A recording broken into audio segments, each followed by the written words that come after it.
There is a moment, quiet, fleeting, when the body feels a lie before the mind knows it. A step taken on solid ground that suddenly feels unsure. A slant that wasn't there yesterday. A room that seems to lean just slightly as though the earth has tilted 1 degree too far. We dismiss it as tiredness, as tricks of the eye, but something deeper stirs in us when space betrays itself. We spend our lives trusting the invisible. Gravity, that silent keeper, holds our feet to the floor, our cups on tables, our thoughts in line. It is the promise we are born into, that up is always up and down will always pull. But what happens when that promise falters? Tilt your head, close your eyes. Imagine the ground shifting ever so slightly under your soles. Not enough to throw you, just enough to unsettle you, a subtle betrayal. The edge of a feeling that what surrounds you might not be behaving. In the soft hours of evening, long after the rush has passed, the world grows quiet. And in that stillness, there are places, strange places, where that trust begins to unspool. You feel it first in your bones, a sense that you're leaning, though you're standing straight. That water runs uphill, that a building somehow resists the laws it should obey. It's not violent, it's not loud, it is calm like a whisper in reverse, and yet it lingers. Across the world, these sites exist. Tucked into wooded hillsides, hidden on rural roads, crouched behind tourist signs with names like Mystery Spot or Gravity Hill. People laugh at them. Children run through them. Scientists explain them. And still the feeling doesn't leave, because it isn't just about physics, it's about certainty. We navigate not only with our feet, but with faith. In the idea that our senses are reliable, that our eyes align with truth and our balance belongs to us. When gravity plays differently, even just a little, it becomes more than a physical anomaly. It becomes emotional, a reminder that the world is not as fixed as we pretend it is. This is the threshold of our story, and not a place but a sensation. The moment before a fall. The breath held between knowing and doubt. When the horizon tilts and the mind quietly asks, did the world move, or did I? You're standing there now, in that question, in that soft imbalance. Let go. Let the line of gravity blur. Let your certainty dissolve. We are about to step into places where balance is a rumor, where water climbs instead of falling, where the ground invites you in then leans away, and nothing quite settles where it should. This is where the story begins, with the sense that slips, with the center that drifts, with the horizon that no longer holds still. Before we understand what is wrong, we often feel it. Something pulls at the edge of perception, a murmur, not a message. The trees are still, but they lean in impossible ways. A house stands, but crooked. You walk toward it and find yourself walking uphill and downhill at once. It's not dramatic. It's not frightening. But it is deeply, curiously, wrong. There are places scattered quietly across the world, strange little pockets where gravity seems to glitch. The names vary, but the feeling remains. Confusion softened by wonder, a kind of dizziness that doesn't hurt. These are places that ask nothing of you, only that you step inside and allow your body to notice what your eyes deny. In southern Oregon, tucked between forested hills, lies the Oregon Vortex, not large, not loud, but persistent in its mystery. The locals have known for generations that things here do not behave. Brooms stand on their own. Balls roll uphill. People change height simply by switching sides of a tilted platform. There are no loud illusions or mechanical tricks. Just space, somehow bent softly. Visitors speak of a feeling as they enter the area. A subtle pressure behind the eyes, a lightness in the stomach. The sensation of being gently tugged, not by force but by presence. It doesn't announce itself, it reveals. Further east in New Hampshire, there's a sloping hill where the rules seem similarly suspended. Mystery Hill, also called America's Stonehenge, is layered in both geological curiosity and archaeological wonder. The stones arranged across the land seem older than they should be. There are chambers aligned with solar events, but beyond the history lies something more visceral. The way gravity itself seems uncertain here. Cars left in neutral appear to roll uphill. Water flows where it shouldn't. Even standing still feels mobile. It would be easy to dismiss these feelings, to say it's all in the mind, and perhaps in part it is. But that doesn't make it any less real, because what these places do best is not confuse the mind. They unnerve the body. You know how you should feel, but your feet disagree. And when your feet, your deepest sense of balance, your most ancient form of knowing, begin to question reality, the world starts to shimmer. There's a strange comfort in that, a quiet thrill, a reminder that no matter how much we chart and measure and name, the world still holds space for the ungraspable. Many of these mystery spots are nestled in nature, surrounded by trees and rock. They don't declare themselves with grandeur, they hum, they invite. Some have been turned into roadside attractions with guides and signs and gift shops. But if you listen past the performance, there's still something primal there. Something older than the tourism. Something that doesn't care if you understand. A woman once stood at the edge of the Oregon Vortex and wept, quietly, without knowing why. She said she felt like the ground wanted to pull her inside it, not harm her, just absorb her, like she belonged to it. That's the strange poetry of these places. They are not haunted by ghosts, but by questions. They are not magical in the loud, dramatic sense. Their magic is subtle, ambient. It lives in the way your equilibrium shifts, in the way sound carries differently, in the way your shadow doesn't fall where it should. People report headaches. Others feel bursts of energy. Some feel nothing at all, until they leave and realize something was left behind. Science has its explanations. Optical illusions, misaligned horizons, background slopes disguised by clever geometry. And yes, those answers hold. They explain how our eyes can be fooled, how our brains adjust to the angle of the land, how perspective can betray our sense of balance. But the explanations do not erase the experience. Because the experience is not just visual, it's emotional.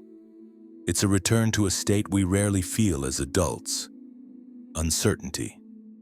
Not the kind that frightens, the kind that stirs. Children feel it first, before language, before logic. They run through these spaces laughing, tumbling with joy because they sense the world has loosened a little. The rules have shifted. Play is possible again. And then the adults, slower, more skeptical, begin to notice it too. The slight lean, the resistant floor, the shift in center. And maybe just for a moment they remember what it felt like to not know, to feel awe. Because awe is not loud. It's not always grand or operatic. Sometimes it is quiet and strange. Sometimes it is a room that feels heavier than it should, or a step that feels longer than it is, or a breeze that pulls the wrong direction. These gravity-defying places are not stories with endings. They are invitations. They do not say, "Here is what happened." They say, "Come stand here, feel this. Try to explain it if you must. But do not pretend it isn't real."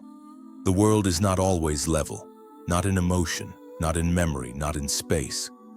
We like to believe it is, that things rest where they should, that the laws which govern the sky govern the soil, that gravity pulls equally on us all. But sometimes, quietly, softly, the earth curves its own way, and in those curves, in those pockets of strangeness, something ancient waits. not to be solved, just to be noticed. So we begin the descent here, not into fear, not into darkness, but into places where certainty bends, where the world is not quite level, where balance slips sideways, and something deep inside us leans with it. It begins as a trick, or so you think. A stream winds its way down a wooded hill, only it's not going down. Your eyes insist it is, but your senses argue otherwise. You watch leaves float not away but back toward the source. You pour water from a bottle and see it drift against the incline. It is wrong, quietly. There are no sharp sounds, no theatrical gasps, just a hushed hum, the silence of a world that is misbehaving gently. In many of these places, what draws the eye first are the leanings, houses built on slopes that feel deeper than they are, trees that grow bent as though surrendering to a pull we do not measure, fences that defy alignment, staircases that disorient. The angles don't compute, and still they persist. Walk through one of these tilted cabins, say the one perched inside the Oregon Vortex or the oddly skewed shack at Mystery Hill, and your body begins to betray you. A simple step feels exaggerated, stretched. Standing still becomes an effort. You feel yourself slanting despite standing upright. Your inner ear, finely tuned to gravity since birth, sends out quiet distress. It whispers, "This is not right." The floor beneath you feels harder in some places, softer in others. Gravity, that usually constant companion, begins to feel uneven, pulling, resisting. It's like trying to walk through a dream you half remember. Some say it's an illusion, and yes, perspective plays a part. The way walls lean, the way ceilings compress or stretch, the way windows frame the horizon just a little too low. It all conspires to twist your equilibrium. But that explanation only skims the surface. It does not account for the sensation itself, for the way your breath shortens, your arms feel lighter. Your sense of center slides subtly to the left. Step outside, into the open air, and the anomalies persist. Trees bow without wind. Their trunks arch mid-growth, bending unnaturally toward the earth or away from it, as if resisting something below. Their roots, often half-exposed, look as if they've crawled upward instead of digging down. The forest, usually a place of vertical comfort, seems caught in motion, a frozen ripple in a current you cannot see. Then there are the streams. Across the world there are hills where water flows in the wrong direction.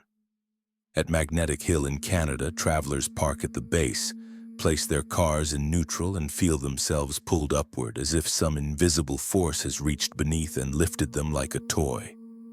No motors, no tricks, just the slow, improbable ascent.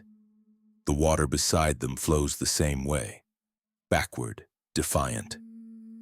In South Korea, the roads near Jeju Island do the same. On a sunny day, the illusion plays out in silence. Cars coasting uphill, water streaming against gravity's order. Trees here don't lean, they curve, as though reaching hesitantly toward whatever pull has taken hold. It's not the spectacle that matters. It's the stillness in which it happens. The slow realization that what you're seeing should not be possible, and yet it continues, without needing to explain itself. This is the disorientation of the body, a quiet confusion rooted not in fear but in wonder. Not the kind that lifts the heart, but the kind that stills it. The kind that makes you step slowly, listen closely, and ask yourself, what if the earth is not what I thought it was? Because we're not used to questioning our senses, not like this. We question memories, motives, emotions, but we do not question the slope beneath our feet. We do not wake up wondering whether water will fall down or up. We do not expect trees to bend mid-growth, or our bodies to feel lighter in one direction and heavier in another. And when they do, when the world slips softly, It stirs something primal. It makes you remember that your balance, your posture, your very sense of where you are in space is just that. A sense, not a law. These places do not shout. They do not demand. They wait, and in their waiting they reveal. You begin to notice more. How your head tilts as you walk, how your shoulders resist leaning, how your breath adjusts without instruction. Even sound behaves differently here. Echoes warp slightly, footsteps land unevenly. The world feels rehearsed, like a performance you've stumbled into the middle of. And the stage somehow is tilted. Science tells us these are illusions, perspective, slope, background cues. Our eyes, calibrated to expect certain lines and shapes, misinterpret the information and send false messages to the brain. But even scientists, when standing inside these places, admit to unease. They feel it too, the uncanny softness of gravity's grip, the way water climbs when it should fall, the way trees forget how to grow straight. Perhaps that is the true anomaly, not the place itself, but the way it affects us, the way it makes us question what we think we know. It is not about proving or disproving. It is about feeling. The curve beneath your step, the upward flow of a stream, the slow tilt of a world that seems to breathe differently. And in that feeling, the surreal becomes gentle, the strange becomes sacred. You are no longer certain of the rules, and that is a kind of freedom. They come for the photos at first, the strange angles, the tilted cabins, the water that climbs. They laugh, they pose, they tilt their heads and try to make sense of the slope. But the longer they stay, the more the laughter fades, not into fear, but into silence. A thoughtful kind, a wondering kind, because something begins to feel off, and it's not the floorboards. The stories are always similar. A man walks into a gravity house expecting a trick and finds instead that his stomach turns softly like he's on a slow-moving boat. A woman stands still for a picture, then stumbles. Not because she tripped, but because the floor beneath her seemed to resist the idea of stillness. Children cling to rails not because they're afraid, but because the ground seems slippery in a way that has nothing to do with texture. They call it dizziness. But it's not quite that.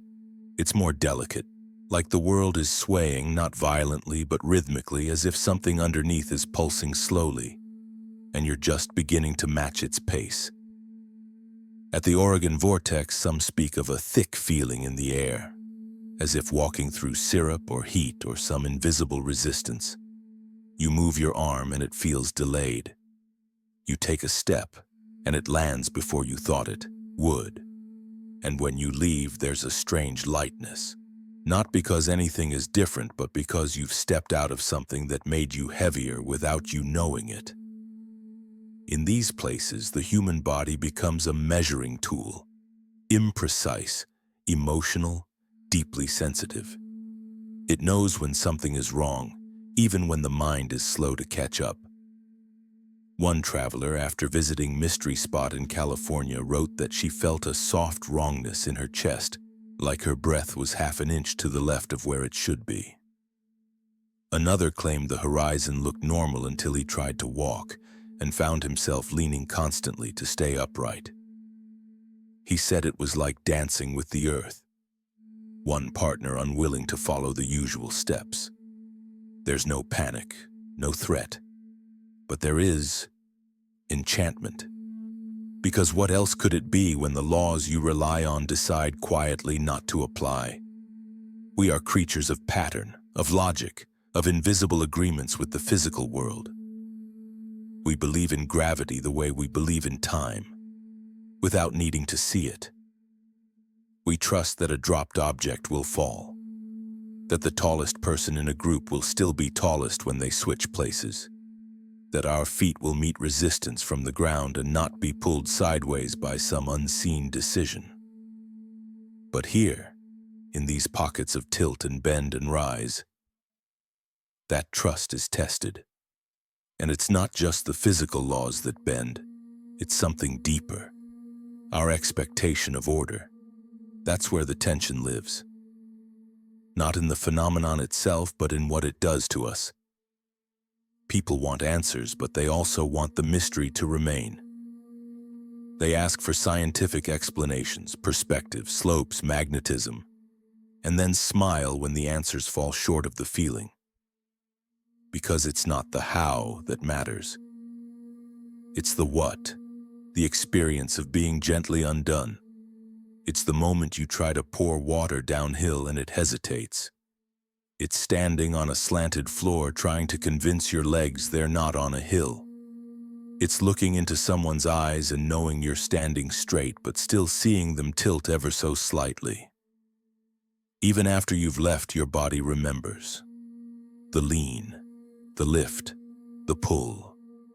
There's a reason so many people return. Not just because it's odd, but because it reminds them softly that reality is more fragile than we like to believe. That certainty is not a given, that the world can choose at times to misbehave. And in that misbehavior there's play. These anomalies are not cruel. They do not harm. They confuse, yes, but gently. They tease the edges of your perception like wind teases a curtain, not to destroy it, but to show you it moves. And perhaps that's what draws us back again and again. Because deep down we know life is not always level. Not in feeling, not in time, not in memory. There are days that stretch too long, moments that collapse into nothing. There are emotions that lift us without cause, and others that sink us when we thought we were stable.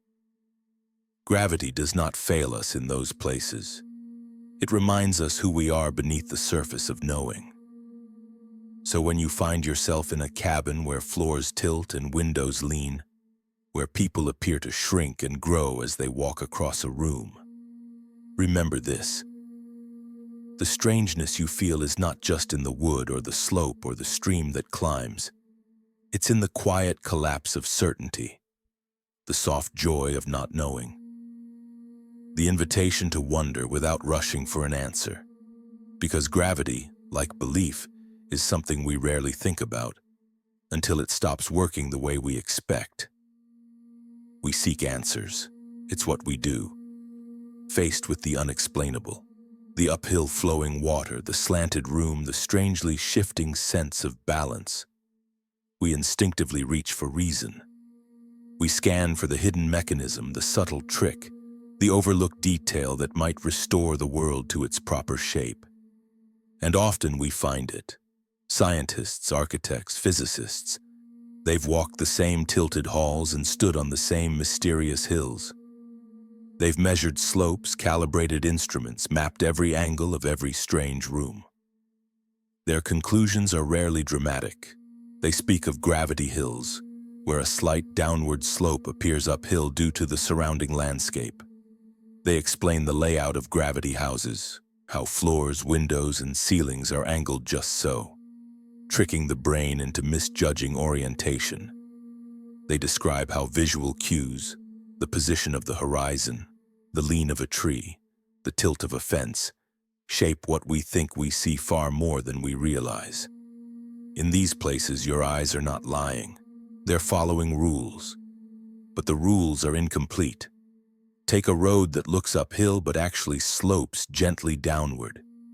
If the surrounding terrain rises more steeply than the road itself, your brain is fooled. You think you're moving against gravity when really you're just moving through a clever curve in the land. Inside a mystery spot, the cabin may appear level, but it was built on a significant incline. The windows are angled, the furniture is askew, the walls are cut to deceive. Your inner ear senses the tilt, your eyes insist on balance, and the disagreement between the two causes that subtle feeling of dizziness. You're not unstable, you're being recalibrated. Magnetic anomalies? Sometimes, there are places where local geological conditions slightly affect compasses, causing them to wobble or spin. But those effects are minimal. Most of the confusion isn't magnetic at all. It's perceptual. But does understanding kill the wonder? Some would say yes, that to explain something is to make it ordinary. That knowledge pushes mystery into a corner, neat and boxed and labeled.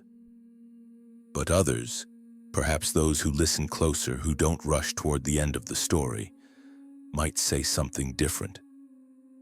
That the explanation is just another layer. That the presence of a reason doesn't cancel the awe. That knowing why water flows uphill doesn't diminish the feeling of watching it do so, because the feeling remains. The moment when you step into a crooked cabin and your balance slips sideways. The hush that settles over you when your car drifts uphill in neutral, defying instinct. The quiet tug in your stomach, not of fear, but of gentle unraveling. None of that vanishes with the truth. In fact, the truth is more complex than it seems. Because while the phenomena can be measured and explained, the experience cannot be so easily dismissed. What you feel in these places, the enchantment, the confusion, the softness of the impossible, is not an illusion. It's memory, emotion, intuition, and sensation colliding all at once. It is the realization that the brain, for all its brilliance, is a creature of pattern.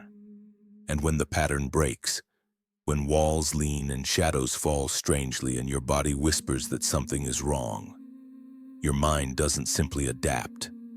It awakens. And in that awakening, something ancient stirs.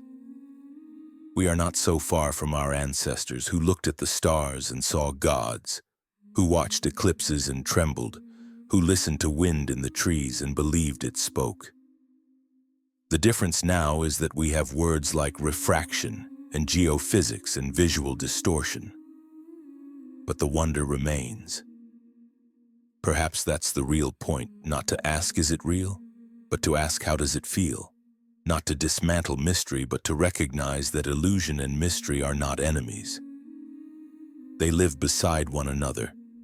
Sometimes they are the same. An illusion reveals the limits of perception.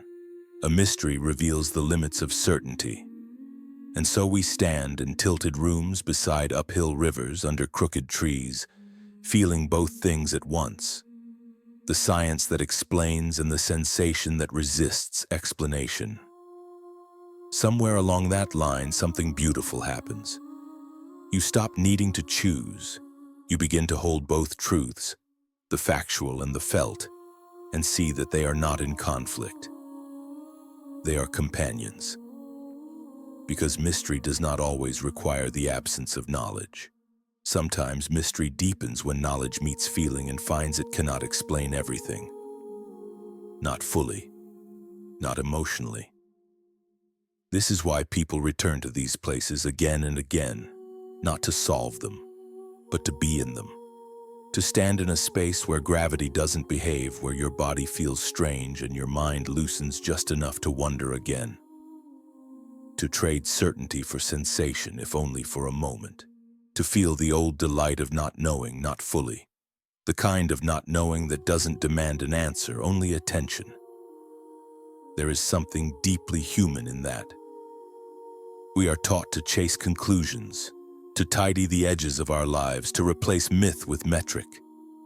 But we are also creatures of dream, of story, of quiet places where water flows wrong and shadows lean the wrong way and gravity forgets itself. And maybe that's the gift of these strange phenomena. They don't just trick the eye, they touch something softer.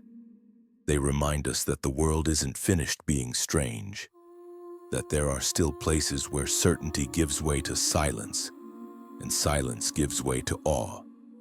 You may walk away with an answer, but what you carry is the feeling, the lean of the air, the climb of the stream, the hush behind your thoughts. The mystery wasn't in the explanation. It was in the moment you let yourself believe. There's a peculiar joy in stepping into a room that seems to push back. At first glance, these gravity rooms look like crooked sheds, angled cabins with warped floors and askew windows, nestled into hillsides or tucked behind wooden signs that say things like world-famous mystery spot or defy the laws of physics inside. They are, to the untrained eye, curiosities, roadside detours, tourist jokes. But the moment you cross the threshold, something shifts. Your feet don't land the way they should. One leg feels longer than the other. You lean forward to balance, then backward, and still you don't quite find the center. Balls placed on flat-looking surfaces roll in the wrong direction. Pendulums swing wider on one side, and if two people of equal height stand on opposite ends of a platform, one seems to grow, the other shrink. It's disorienting, yes, but not in a harsh way. There's a softness to the strangeness, a childlike quality, like walking into a dream and realizing the rules are different here, and somehow that's okay. At the mystery spot in Santa Cruz, California, the air itself feels slightly thick. Visitors laugh as they try to walk across the floor, limbs flailing for invisible handholds.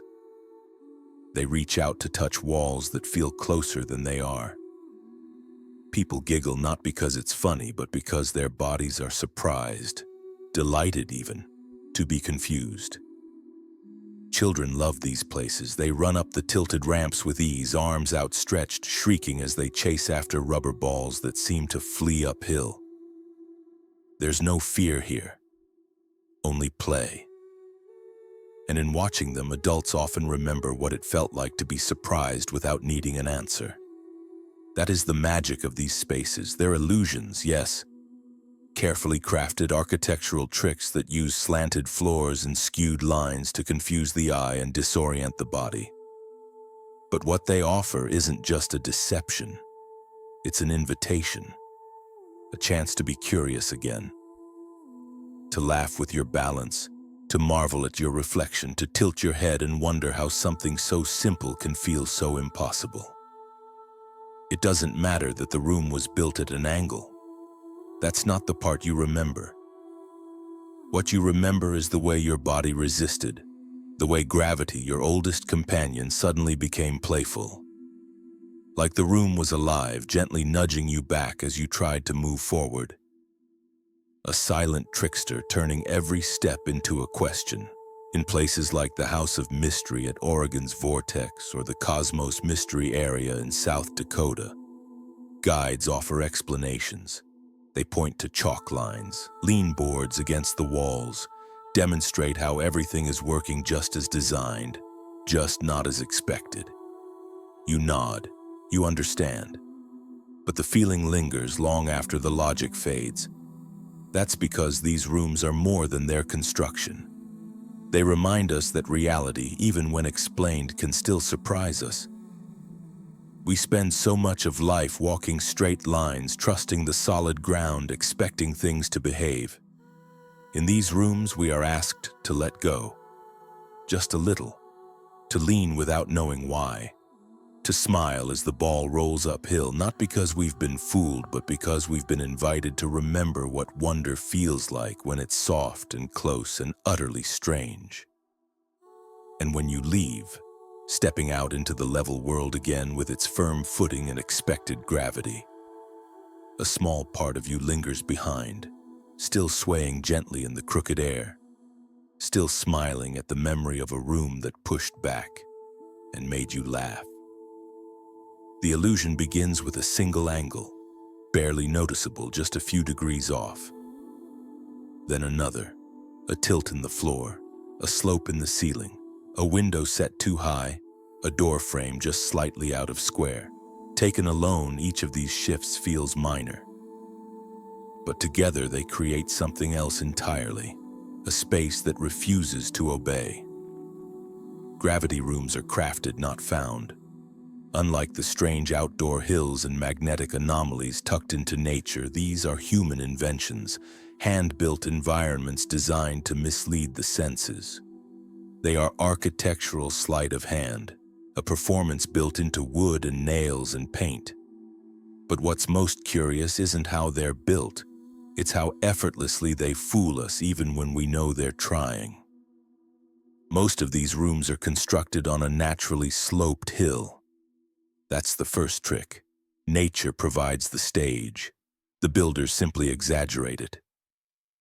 A cabin is erected so that its walls and floors align not with true level but with the slope itself.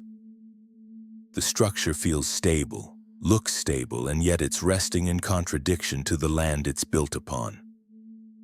Our minds, trained to interpret vertical lines and horizon cues, begin to misfire. A wall that's tilted becomes the new upright. A floor that slopes becomes the new flat. Everything is just slightly off. And in that offness, our spatial senses begin to stumble. Mathematically, it's simple. Perspective illusions rely on predictable visual cues, parallel lines, eye-level vanishing points, relative height comparisons. Builders know that if they manipulate enough of these elements, if they shift the window height, tilt the roofline, create a false horizon inside the room, they can disorient the brain's sense of up and down. It's not just about what you see, it's about what your body expects to feel. The effect is immediate. You walk into a space that appears straight and solid, yet your weight shifts unexpectedly. A ball placed on the flat floor rolls the wrong direction. You feel taller in one corner, shorter in another. You fight the urge to lean even when standing still. It is not a trick in the classic sense. There are no hidden motors, no magnets. Only geometry and the ancient tendency of the brain to seek order where there is none. But something deeper is at play. These aren't simply rooms designed to amuse. They mimic, almost reverently, the sensations found in natural mystery spots. They replicate, through calculation, the confusion born of wild terrain. In this way, gravity rooms become a kind of theater of nature, where the earth offers chaos, twisted trees, tilted hillsides, rolling streams that defy slope. These rooms offer choreography, controlled strangeness, predictable awe. They are artificial anomalies made to feel organic, and they do. People walk into these rooms and react the same way they do in nature. They laugh, then pause. Their balance wavers, their understanding cracks. And for a moment, they feel the world loosen beneath them. The craftsmanship is subtle. Many of these structures are built using the same techniques as carnival fun houses, but toned down, refined. No flashing lights, no mirrors or smoke, just wood, space, and the quiet bending of expectation. What's fascinating is that the line between illusion and truth doesn't blur because the illusion is so perfect. It blurs because the experience is so real. The sensation of being off balance isn't imagined. Your muscles are adjusting, your inner ear is struggling, your posture does shift. It's your brain's interpretation of the world that falters, not the world itself. And that's what lingers. Even after you know the math, the angles, the slope of the hill, the feeling remains. That subtle disorientation, that strange echo of motion in your bones. It raises a quiet question.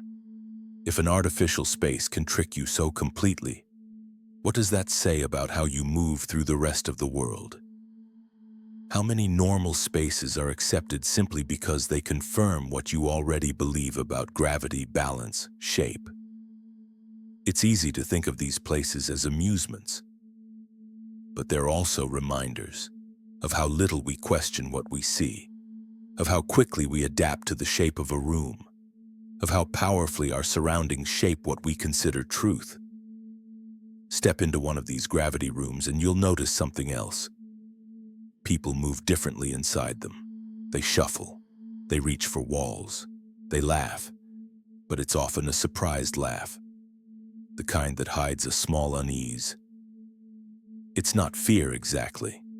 It's the awareness that your body and your environment are no longer in agreement. Some rooms are extreme, sharply angled, deliberately jarring.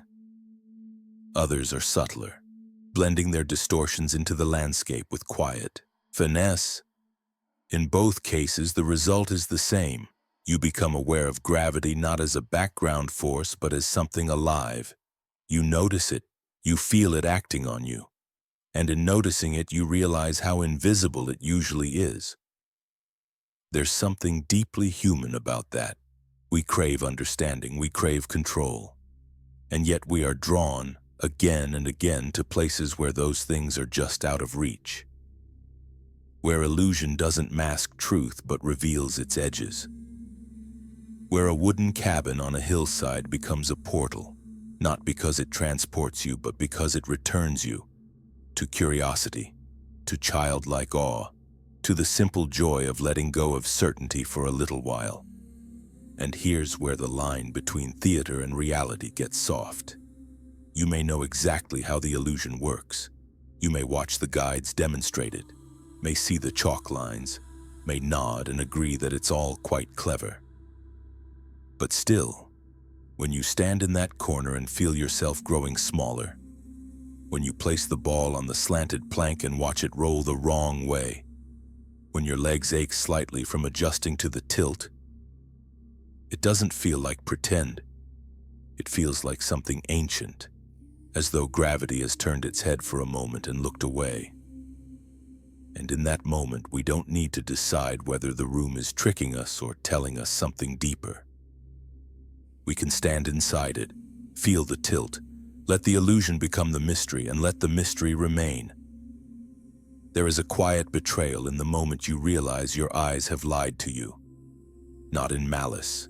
The eyes mean no harm. They only gather what they can: lines, shadows, contrast, color. But what they see and what the mind believes are not always the same. Somewhere between perception and meaning, something softens. The image bends, and what was once certain becomes strangely unreliable. Inside gravity rooms, Tunun, or even out on a sloping roadside where a car rolls uphill, you are not simply being tricked by the landscape. You are witnessing your own brain in real time, trying to rewrite what shouldn't be possible. Your eyes say the hill is steep. Your body says we are moving upward. Your logic says that cannot happen. And somewhere in between, confusion settles like fog. The human visual system is elegant but incomplete. We do not see the world as it is. We see the world as we expect it to be. Your brain relies on shortcuts, visual assumptions shaped by a lifetime of pattern. You assume that lines that converge are moving away from you, that the floor beneath you is level unless told otherwise, that light comes from above, that vertical means stable. These are not truths. They are habits of interpretation.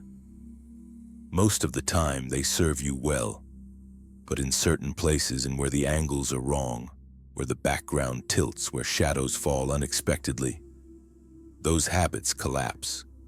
Your balance stutters, your certainty wavers, and your vision, the sense you trust most, deeply becomes unreliable. It's a soft kind of betrayal, not dramatic, not cruel, but disorienting all the same.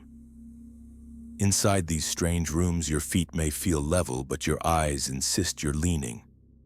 You try to compensate. Your muscles adjust. Your spine curves slightly. You feel the tension in your hips and your neck. You try to stand normally, but there is no normal left. The room has redefined it for you. There are corners where people appear taller or shorter depending on where they stand.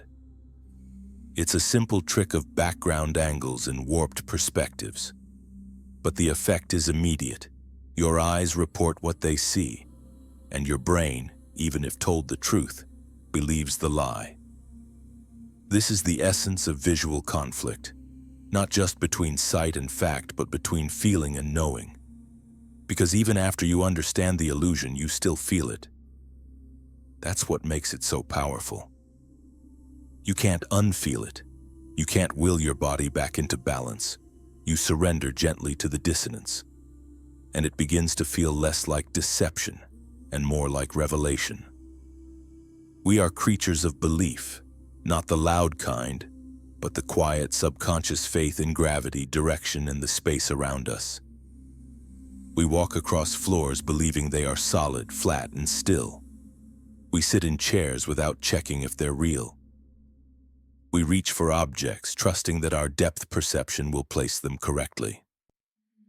But in places where space folds strangely, where depth seems exaggerated, where the ground resists your step, that belief is tested. And it's not just your body that responds. It's your mind. Some people report feeling a mild unease in these places, not nausea, not vertigo, just wrongness, as if something deep inside is trying to recalculate. It's like being in a dream where everything appears familiar, but somehow you know you are not awake. You begin to question not just the room, but yourself. You think, if I can't trust what I see, what else might I be wrong about? And maybe that's the point, not to frighten, not to confuse, but to gently unravel the certainty we carry with us like armor. There's humility in admitting that your senses are fallible, that you do not see the world directly but filtered, through memory, through biology, through expectation. It is not a weakness, it is a reminder that perception is an interpretation, that truth, even the physical kind, is a little more fluid than we like to admit, that sometimes the world leans, not because it is broken, but because we've forgotten how to see it clearly. In this way, gravity rooms become quiet teachers. They don't shout, they don't insist, they simply shift the frame.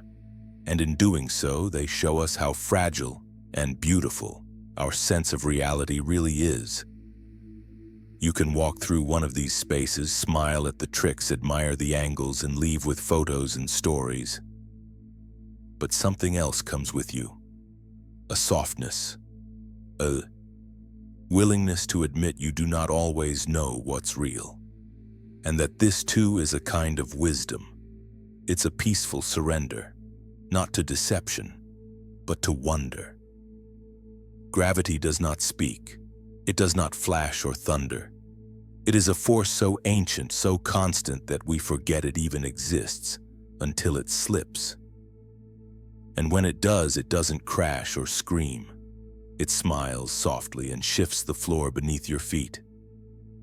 It has always been there, the invisible tether, holding oceans to the earth, dropping apples from trees, drawing the moon into orbit like a silver pendant on a long, unbreakable chain.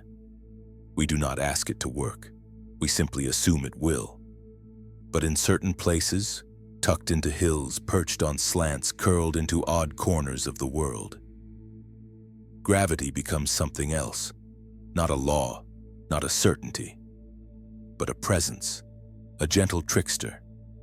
You meet it first through feeling, the small unease in your step, the water that runs uphill, the weight in your chest that doesn't quite match the ground beneath you, and then it plays, slowly, sweetly, with your perception. Rolling balls uphill, shifting your balance, stretching your height depending on where you stand. It never roars, it never breaks, it simply bends. Like a magician who doesn't need sleight of hand, gravity performs its mischief in plain view. No hidden wires, no secret compartments, just space, behaving oddly. You reach out your hand and nothing stops you. The world looks normal enough. But you feel the nudge, as if something unseen is guiding you sideways, tilting the stage ever so slightly.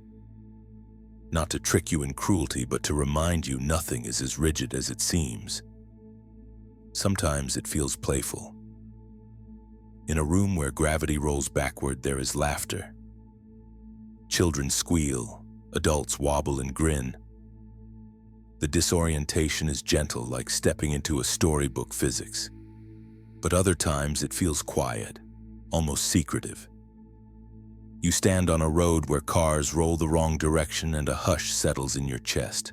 There's no performance, no crafted room, just the slope, the trees, the air, and something about the way the leaves move, as if they too are unsure which way is down.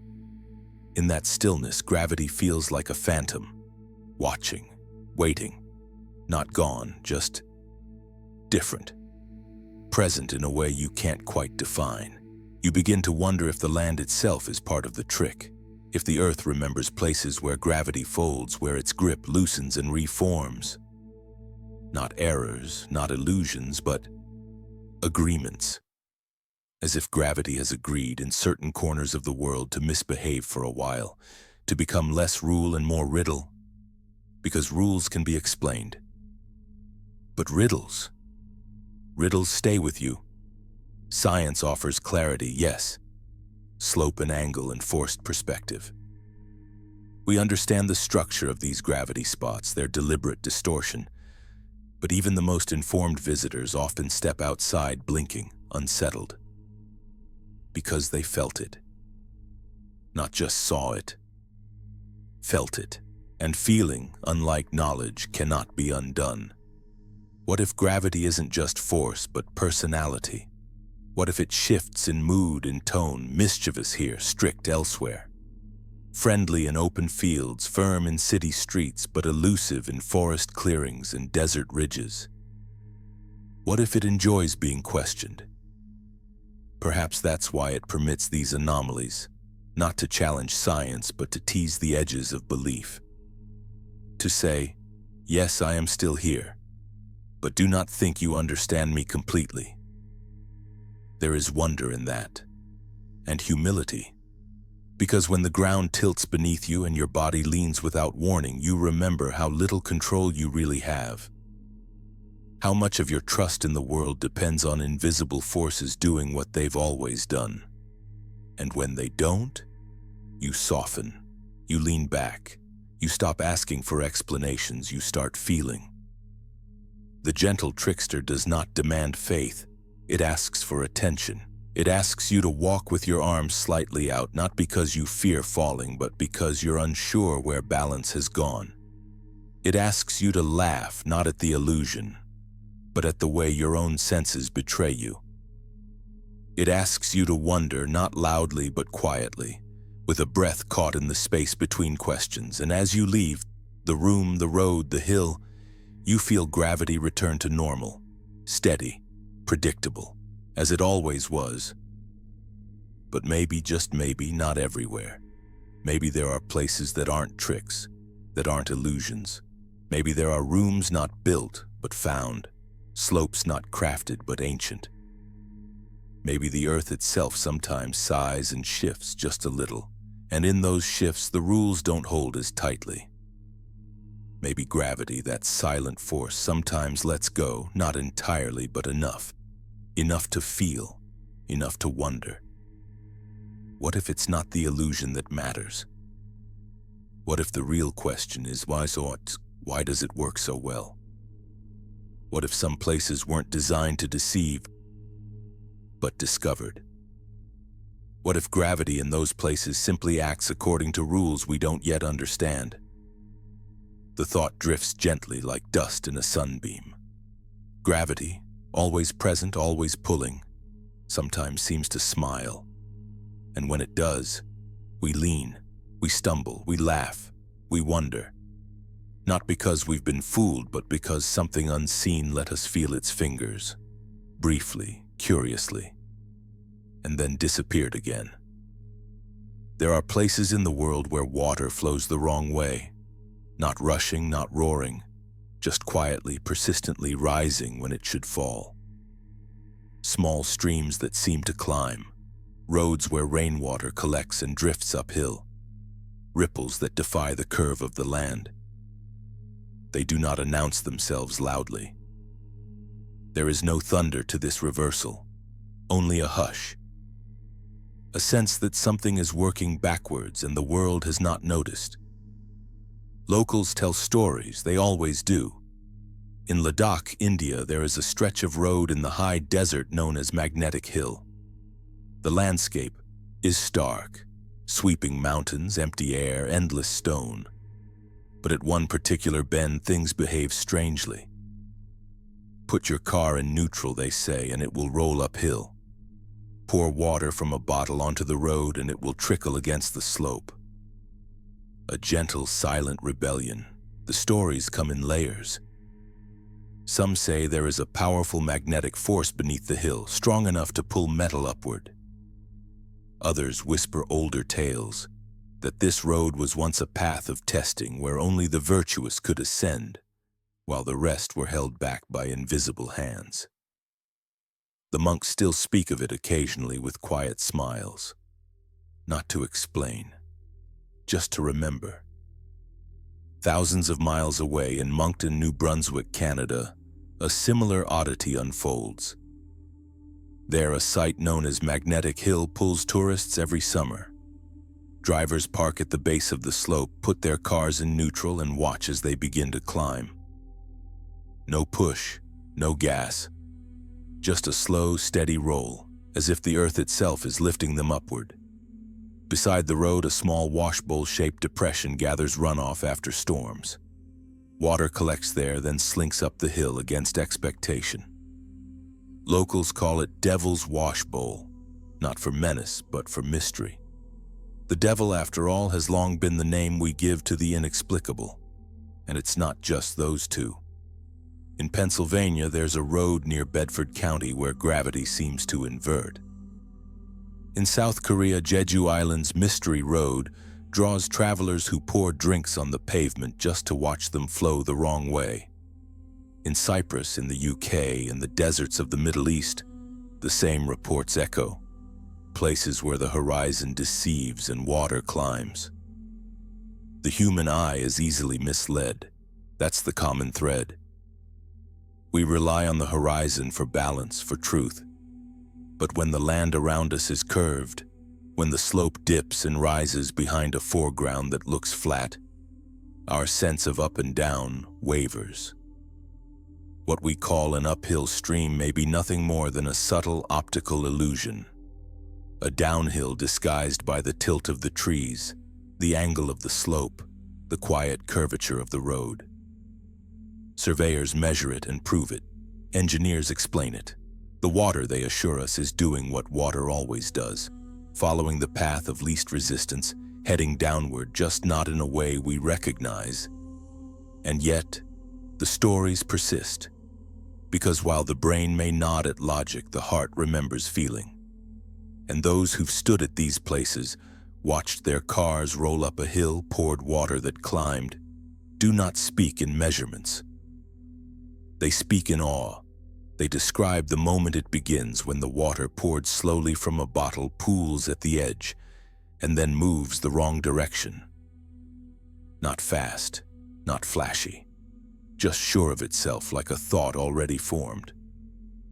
They say it feels like time is bending, that the air is too still, that the trees seem to lean in, as if the world just for a moment has changed the rules, not broken them, just reversed them. Some believe these are thin places, points where the veil between worlds or laws wears thinner than usual, where natural laws flicker, where the past breathes through the cracks in the present. A stream that climbs might once have been a spring flowing in reverse, or a river pulled upward by something ancient, not a force, but a memory. Perhaps the land remembers rising when it should have fallen. Perhaps the water too remembers. There are scientific answers, of course, but folklore is not undone by fact. It stretches around it, carries it, transforms it. In these uphill streams, people see messages, portents, invitations, a place where the world calls attention to itself and says, watch. Just this once, the rules are not what you think. And maybe it doesn't matter whether it's an illusion or not, because the experience is real. And in that moment, when the water moves against expectation, something in the body responds, not with fear but with wonder. A reminder that even the most constant elements of life, gravity, water, ground, can in certain places surprise us. There's something gentle about that. No explosions, no storms, just a reversal, a slight tilt of the world, a current flowing up, and you standing beside it, no longer sure what direction is forward. People return to these places not for spectacle but for stillness. To sit beside a stream that climbs, to feel something ancient in motion, to let the brain fall quiet as the senses argue, to lean into the hush. The world, after all, does not owe us clarity. Sometimes it offers only questions, and sometimes those questions look like water going the wrong way. So the next time you find yourself at the side of one of these roads and on a hill that lifts beside a stream that rises, take a breath. Listen, not for explanation, but for the quiet sound of the earth gently misbehaving, not to alarm, just to remind you that even the oldest truths can bend. And sometimes water remembers how to climb. Water does not speak in words, it speaks in rhythms. A quiet stream hums across stone, repeating its message with no urgency. A river curves around a bend not because it must, but because it remembers how. Oceans rise and fall with the breath of the moon, never forgetting the pull that first shaped their pulse. We think of water as force, crashing waves, rushing falls, the flood, the storm. But most of the time it moves in whispers. It follows, folds, gathers. And in that movement there is something more than physics, something like language. It's in the way water returns always to the lowest point, the way it finds what we forget, the way it carves memory into stone, shaping valleys that tell stories long after we're gone. Water is not simply pulled, it listens, it adjusts, it remembers. Stand near a stream and close your eyes. You'll hear it before you feel it. A soft repetition, not quite melody, not quite speech. It changes with every obstacle. Over pebbles it chatters. Along smooth rock it glides. When narrowed it hurries. When freed it slows. This is water's syntax, a grammar built of slope and shape, a vocabulary of motion and pause. It speaks not in declarations but in presence. And sometimes that presence feels strange. When you watch water climb, move upward when it should fall, the disorientation is subtle but profound. You expect one rhythm and find another, a different sentence altogether, one that suggests a memory beyond your own. Some ancient cultures believed water had a spirit, not a being but a knowing, that it carried the thoughts of the land, the emotion of the sky, that it moved with intention, not only where it could but where it wished to go. Even today we speak of water as if it feels. We say it's calm, restless, angry. We call it still, deep, lively. These are not scientific terms, they are stories. Human attempts to understand something that moves too smoothly for the mind to follow. And yet, it seems to understand us. A river flowing backward through a valley does not resist us. It invites us to question. It doesn't roar for attention. It merely behaves differently and lets us notice. It is this subtlety that speaks most clearly. Not in thunder, in trickle, not in command, in response. Because water is not just shaped by gravity, it partners with it. It obeys it most of the time, but not blindly. And in the places where gravity falters even slightly, water tells us something we forgot. That even certainty can be fluid. That even the most ancient laws may bend just enough to let the story shift. If you sit long enough beside a stream, especially one that flows strangely, the sense grows stronger. Not that you are watching water, but that it is watching you. Not with eyes, but with memory. As if the current carries the shape of all that passed before you, and feet, stones, thoughts, time, and folds it quietly into its path. It has no voice, but it speaks, in motion, in return, in the strange, soft rising where it should fall. So when you find yourself near water, especially water that behaves oddly, that climbs or hesitates, pause. Listen, not just with ears, but with attention, with stillness. with the part of you that once understood stories before they were spoken.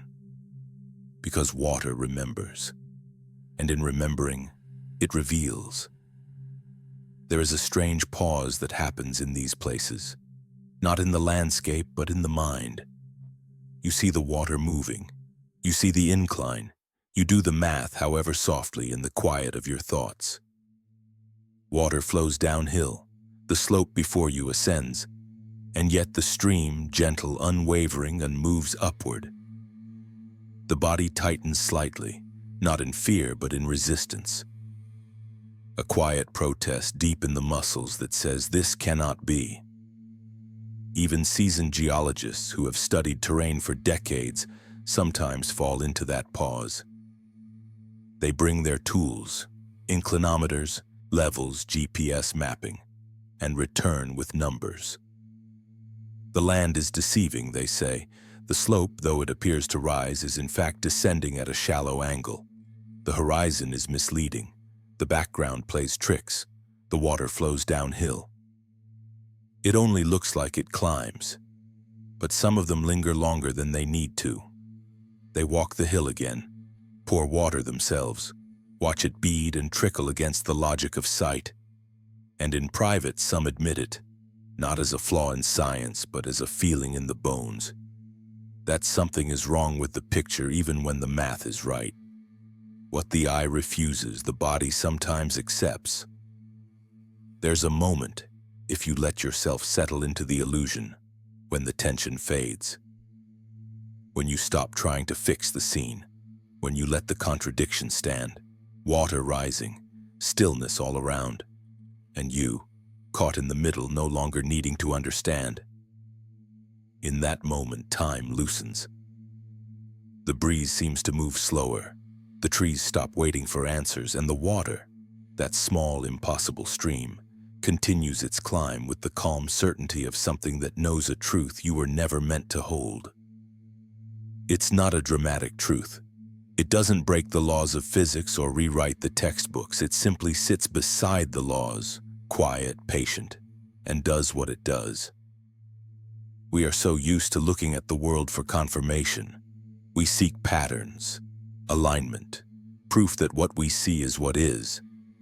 But these places, on the roads, the hills, the climbing streams, offer something gentler. They allow us to not be certain. And in that uncertainty, something rare appears. Surrender. You imagine the water rising but not rushing, not crashing or boiling or falling upward like a reversed waterfall. Just rising, slowly, like breath, like memory, like it has all the time in the world. You picture yourself standing in that stream, the cool water brushing past your ankles, moving toward you against the slope. You close your eyes. Let your balance drift. Let go of needing to solve it. Because the mystery is not in the slope. Not really. It's in the refusal, the moment the eye says no, but the world says yes. The moment the most trusted sense becomes the most fragile. There's something deeply human in that. We think of knowledge as power, of sight as clarity. But clarity can blur when it's held too tightly.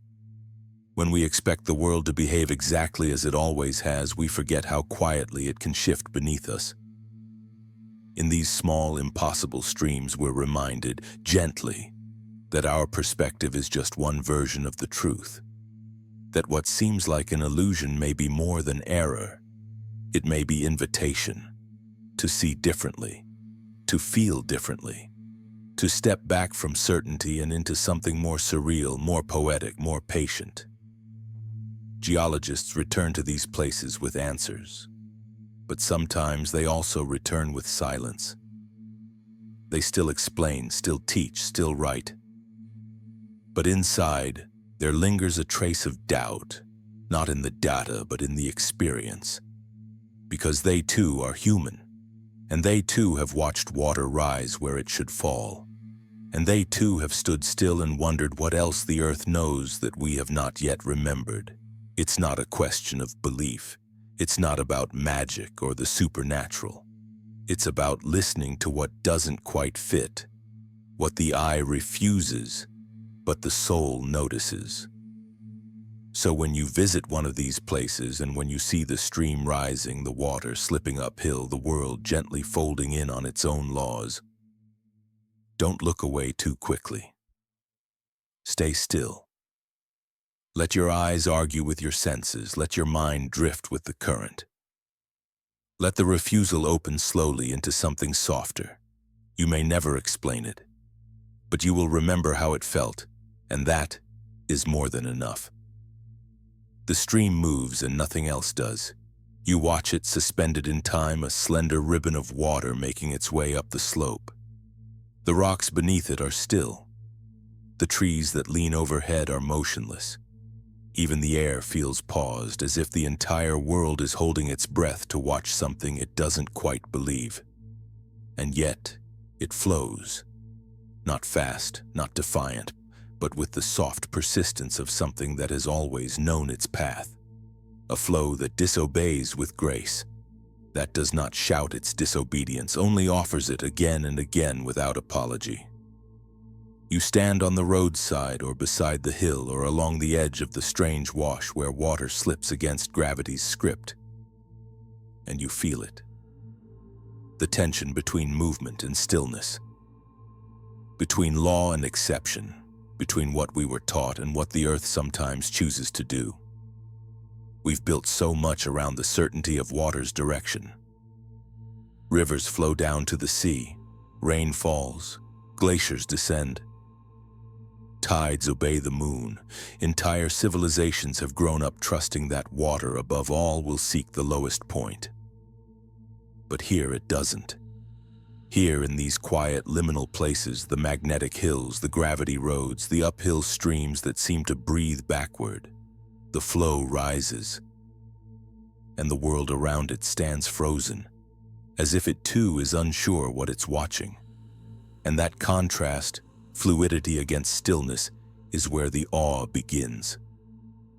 Because there's something sacred in the idea that the world might just once forget its rules. That the systems we think of as fixed, gravity, flow, equilibrium, might drift momentarily into dream.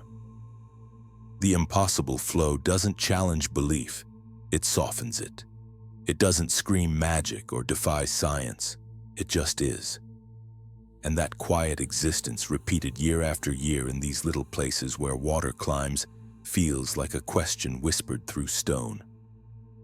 What if everything we trust, direction, pull, pattern, is only mostly true? What if the world, like us, sometimes slips out of rhythm? There's beauty in that idea. That nature has a margin for mystery. A breath between the rules. A few hidden places where the familiar forgets itself, where gravity grows drowsy, where water remembers an older path, not down, but up. It changes something in you, to witness it, to watch the current rise while the sky holds its color, to feel your body still while your mind tries to stretch toward an answer, to know in some deep way that the ground under your feet has not changed, but the meaning of it has. Because belief is often still. It waits, unmoving, certain of its shape. But flow is alive. Flow listens. Flow can curve, swell, disappear, and return. And when those two things meet, belief and motion, something timeless occurs. You begin to wonder, was the water ever wrong? Or have we simply not noticed the times when it chose another way? Perhaps the impossible flow is not rebellion. Perhaps it is memory. The land remembering a time before direction. The current recalling the shape of a different world, one where up and down were not divided. Or perhaps it is dream. The dream of gravity and sleep, letting go just long enough for something small and persistent to climb. And when you leave, when you walk away from the roadside or the stream back into the noise and order of your day, that feeling doesn't leave with you. It lingers. You remember the way the light looked on the water, the way it moved when nothing else did, The way it asked no questions and offered no explanations. You carry that moment like a thread in your pocket, not to tug at, but to keep close. A reminder that the world, though measured, is never fully known. And that maybe, just maybe, there are moments when it chooses to show you that. Moments when flow becomes the teacher, when belief becomes the student, when stillness opens its eyes and sees water moving the wrong way, and smiles. Because the impossible flow does not break the rules. It reveals that the rules were never complete. It doesn't move. It never has. And yet, it looks as though the next breath might tip it over. In the southern state of Tamil Nadu, India, a granite boulder perches delicately on a slope, as though placed there by a careful hand. Locals call it Krishna's butterball, and it has rested unmoved for over 1,000 years. Balancing on a surface so smooth, so sloped that it seems absurd. It defies logic not with force, but with calm. The boulder weighs over 250 tons. Children have climbed it, rains have soaked it, and kings have once ordered it removed, to no effect. It did not budge, not when men pushed, not when elephants pulled. It stayed, leaning forward like a stone about to whisper. And it is not alone. Across the dry lands of Utah and Arizona stand towers of stone, slender and surreal, shaped like stilts and totems. Hoodoos, they're called, the balancing pillars. Some narrow as a tree trunk, topped with boulders large enough to flatten them. And yet they remain. Year after year, century after century, waiting in the air. There is a quiet strength to these formations. They do not demand belief. They do not shout their impossibility. They simply continue. We are used to thinking of stone as heavy, as inevitable. What falls stays fallen. What rises eventually crumbles. But these rocks suspend that expectation. They lean, they tilt, they hover, and somehow they hold. In that stillness is a kind of mystery that doesn't ask to be solved. It asks only to be seen. To stand beneath one of these formations is to feel something old, not in the sense of years, but in the sense of silence, the kind that hums through your bones.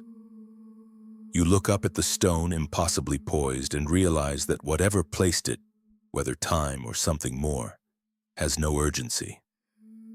It will wait as long as it needs to.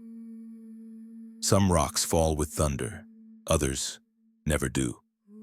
These are the ones that make us pause, the ones that wait in air. Geologists will tell you it's erosion, wind, water, frost, time, carving the land grain by grain. The softer layers wear away, the harder layers remain. The hoodoos of Bryce Canyon, for instance, are born of thousands of years of freeze-thaw cycles. The rock splits, cracks, leans, and hardens into its unlikely pose. The Krishna's butterball? It's granite, they say. Formed naturally, exposed by weathering, and eventually came to rest at its improbable angle due to the shape of the slope beneath it. The rock is secure. The danger is only in the eye.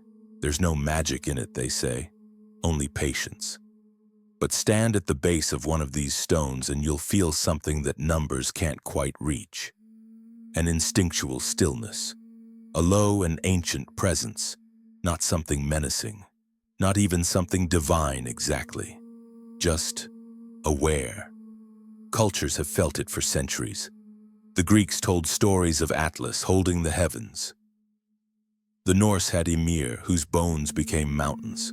The Celts believed in spirits that dwelled in stones, guardians of place, memory, and the quiet gravity of earth.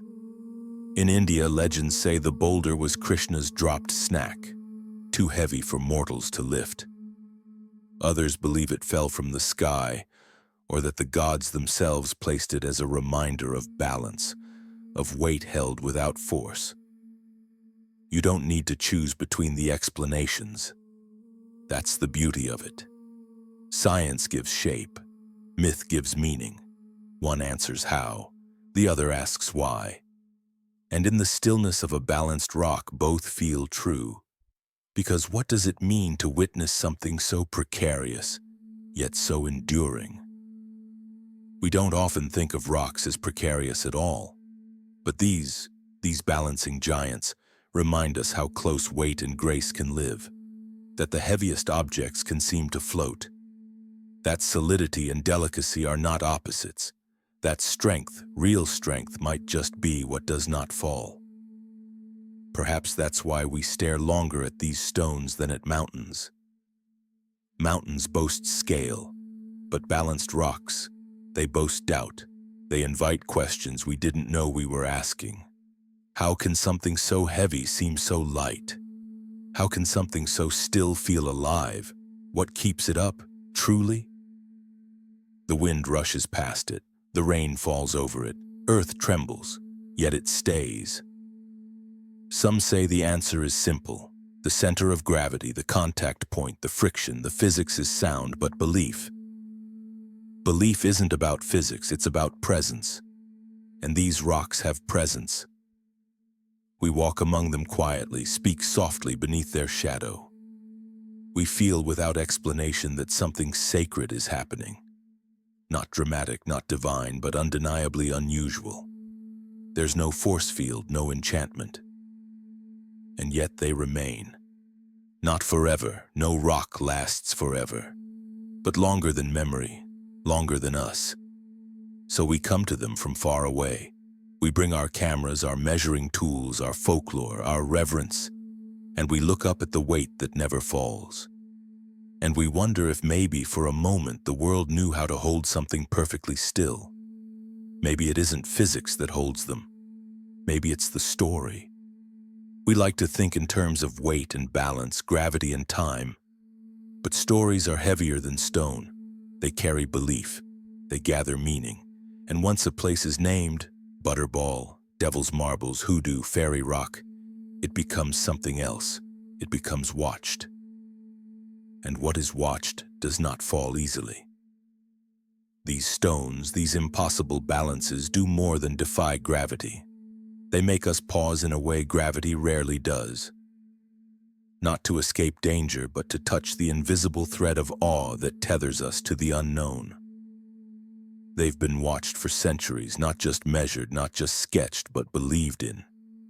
Children grow up hearing that the gods dropped that rock, that spirits guard it, that if it falls, something will end, or something will begin. Even in modern cities, people whisper when walking past.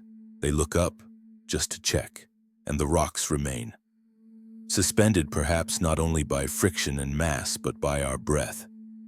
By the long silence we offer them each time we forget to blink. By the part of us that still hopes for mystery, not to be solved, but kept. Some stories hold us steady when the world shifts. Others perhaps hold the world itself. Maybe that's what these stones remind us. That in stillness we give meaning, that in meaning we create balance, and that some things float not in spite of weight, but because of belief. They wait in air, and we wait beneath them, held in place together by the stories we tell. The road winds up the side of Mount Arayat in the Philippines, dense with mist, trees rising like old bones from the earth. And somewhere along the ascent, something begins to change. The car drifts in neutral, not down as it should, but gently upward. The incline is subtle, the air thin. You check the angle, the compass. You feel it in your chest, that soft pull, not quite wind, not quite motion. Just a sensation like being nudged by an invisible hand. You're not the first to feel it. Mount Arayat has been the source of legends for centuries. Locals speak of spirits, of a guardian who lives in the mountain and bends the natural order to protect his domain. Some believe it's a magnetic force hidden beneath the rock strong enough to tilt space.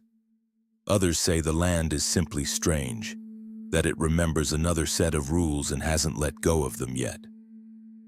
And far away across the Pacific in the deep green woods of California, another place echoes that feeling. The mystery spot, an unassuming circle of forest tucked into the Santa Cruz Mountains, has drawn travelers since 1939. Here, compasses spin with no pattern. People shrink and grow depending on where they stand. Balls roll uphill. Nothing behaves. It is not loud. It does not demand belief. But it changes something in the body. People walk differently here. They tilt. They sway. Some feel dizzy. Others feel elated. All of them in some quiet way feel pushed. Not in fear, not in danger, but as though the very space around them is in motion, and they are simply caught in its current. It's called a magnetic anomaly, or so we've named it. A place where electromagnetic fields behave unpredictably, where iron beneath the ground may warp the compass, where gravitational cues confuse the inner ear, where perception and direction get softly untied. But a name is not an answer. A name is just the first attempt at control. And in these places, whether on mountains or hidden forest hills, control doesn't quite hold. The compass needle, that old keeper of certainty, spins when it shouldn't. In some spots it freezes, in others it dances. Hikers have reported walking in circles, unknowingly pulled back toward their starting point. Pilots flying over certain ridges have noticed instruments flicker, just for a moment. Not enough to cause alarm, just enough to remember that something invisible is there. The sensation is consistent even when the locations change. Whether it's in the Philippines, California, Lebanon, India, or Saudi Arabia, the reports are familiar. Cars coasting uphill, water standing still, compasses that rebel. Some call it illusion.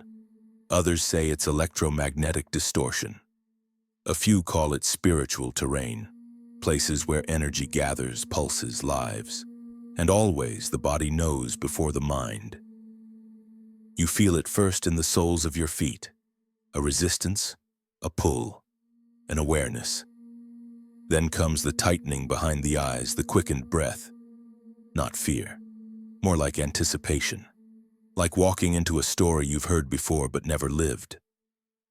Some of these places are revered, others are feared, but all are respected.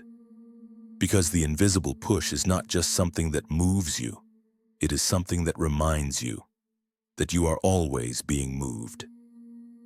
We tend to think of space as passive, that the ground is solid, the air is still, and we are the ones navigating through it. But in these magnetic strange fields, the relationship flips. It's not you moving through space, it's space moving through you. The trees lean subtly in strange directions. Birds avoid certain ridgelines. Animals hesitate at the threshold. The air feels thicker, as though layered. There are places where sound carries differently, where footsteps sound hollow and voices seem to bend at the edges. And always the instruments behave like they've forgotten what they were built to measure. It's tempting to explain it all away. Misaligned slopes, optical illusions, iron ore deposits, solar radiation. All of these in parts are true, but they don't account for the feeling, the way the spine straightens, the way the heart slows, the way you know, without proof, that the earth is not entirely at rest beneath your feet.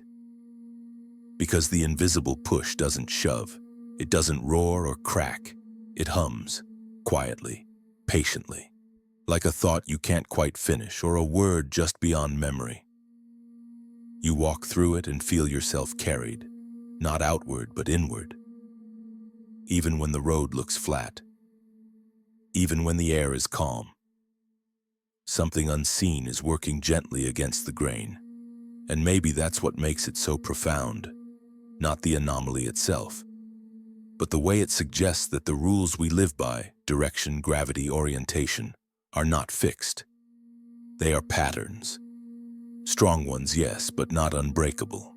The earth, it seems, remembers other rhythms, and in certain places it lets those rhythms return. You step out of the car and feel it immediately. The slope beneath your shoes, the lean of your body, the way the world doesn't quite fit. You look down the road, then back at the stream and try to make it make sense. And it almost does, but not completely. Because some part of you, maybe the oldest part, isn't looking for sense, it's listening for the pulse. That steady, quiet pressure. The one that pushes without touch, that guides without hands. That invisible push. And just for a moment, you let yourself drift with it. Not to solve it, not to resist it, but to feel it. To be part of the motion the world makes when no one is watching. In most places, machines are steady, predictable. You turn the key and the engine hums. You glance at your compass and it points north. You check your watch and the seconds pass cleanly, one after the next. But in certain corners of the earth, the machines begin to misbehave. Not with violence, not with spectacle, just a slight drift, a hesitation, a glitch in the current. It often starts with the compass. You're standing on what feels like flat ground. The air is still, the trees motionless, the silence complete. You take out your compass, expecting order. But the needle shivers, spins, settles, but not where it should. It leans, tilts, wavers again. North has left the room. You tap the face, recheck your footing. But the reading holds its defiance. You turn your body, slowly, carefully, and the needle stutters like a breath caught mid-sentence. It isn't just a compass either. There are roads where cars, placed in neutral, creep up slopes as if tugged by an unseen magnet. The engine is off, the brake is released, and still, the vehicle rolls. The incline says it should fall backward, but instead it climbs, slowly, smoothly, as if following a memory written beneath the pavement. Then there are watches, phones, digital meters. They dim or drift or freeze. Some people report their GPS losing signal for no clear reason. Others watch clocks fall behind by minutes after spending only seconds in a certain zone. It's as if time itself forgets how to move forward when crossing the threshold. At first glance, these anomalies might seem like harmless malfunctions. Coincidence, weak batteries, interference. But their consistency, always in the same locations, always paired with the same quiet disturbances, suggests something else. Not failure, not error, but presence. A presence not visible but powerful. This is electromagnetic interference, or so it's called. Fields of invisible force that ripple from underground mineral deposits, fault lines, or magnetic rock. These fields can distort delicate instruments, bend directional signals, and gently pull on the compass of the body itself. Nature in these places begins to rewrite the rules, not by changing them, but by reminding us how fragile they are. We build machines to interpret the world, tools to measure, navigate, calculate. But here, in these soft corridors of anomaly, the machines begin to doubt themselves. They blink, waver, forget. They were not made for ambiguity, and ambiguity is what thrives here. There's a certain eeriness in watching the mechanical unravel, a car that creeps without fuel, a compass that twitches like a creature sensing something it cannot name, a clock that runs too slow as if time has grown thick. These aren't the loud failures of broken engines or dead batteries. These are quiet refusals, gentle disobedience, the feeling that something natural is exerting its influence, not to destroy but to remind. To remind us that machines like us can be ungrounded. In stories passed between travelers and locals alike, there are accounts of watches stopping the moment they enter the zone, of cameras flickering, of radios turning to static even when the dial hasn't moved.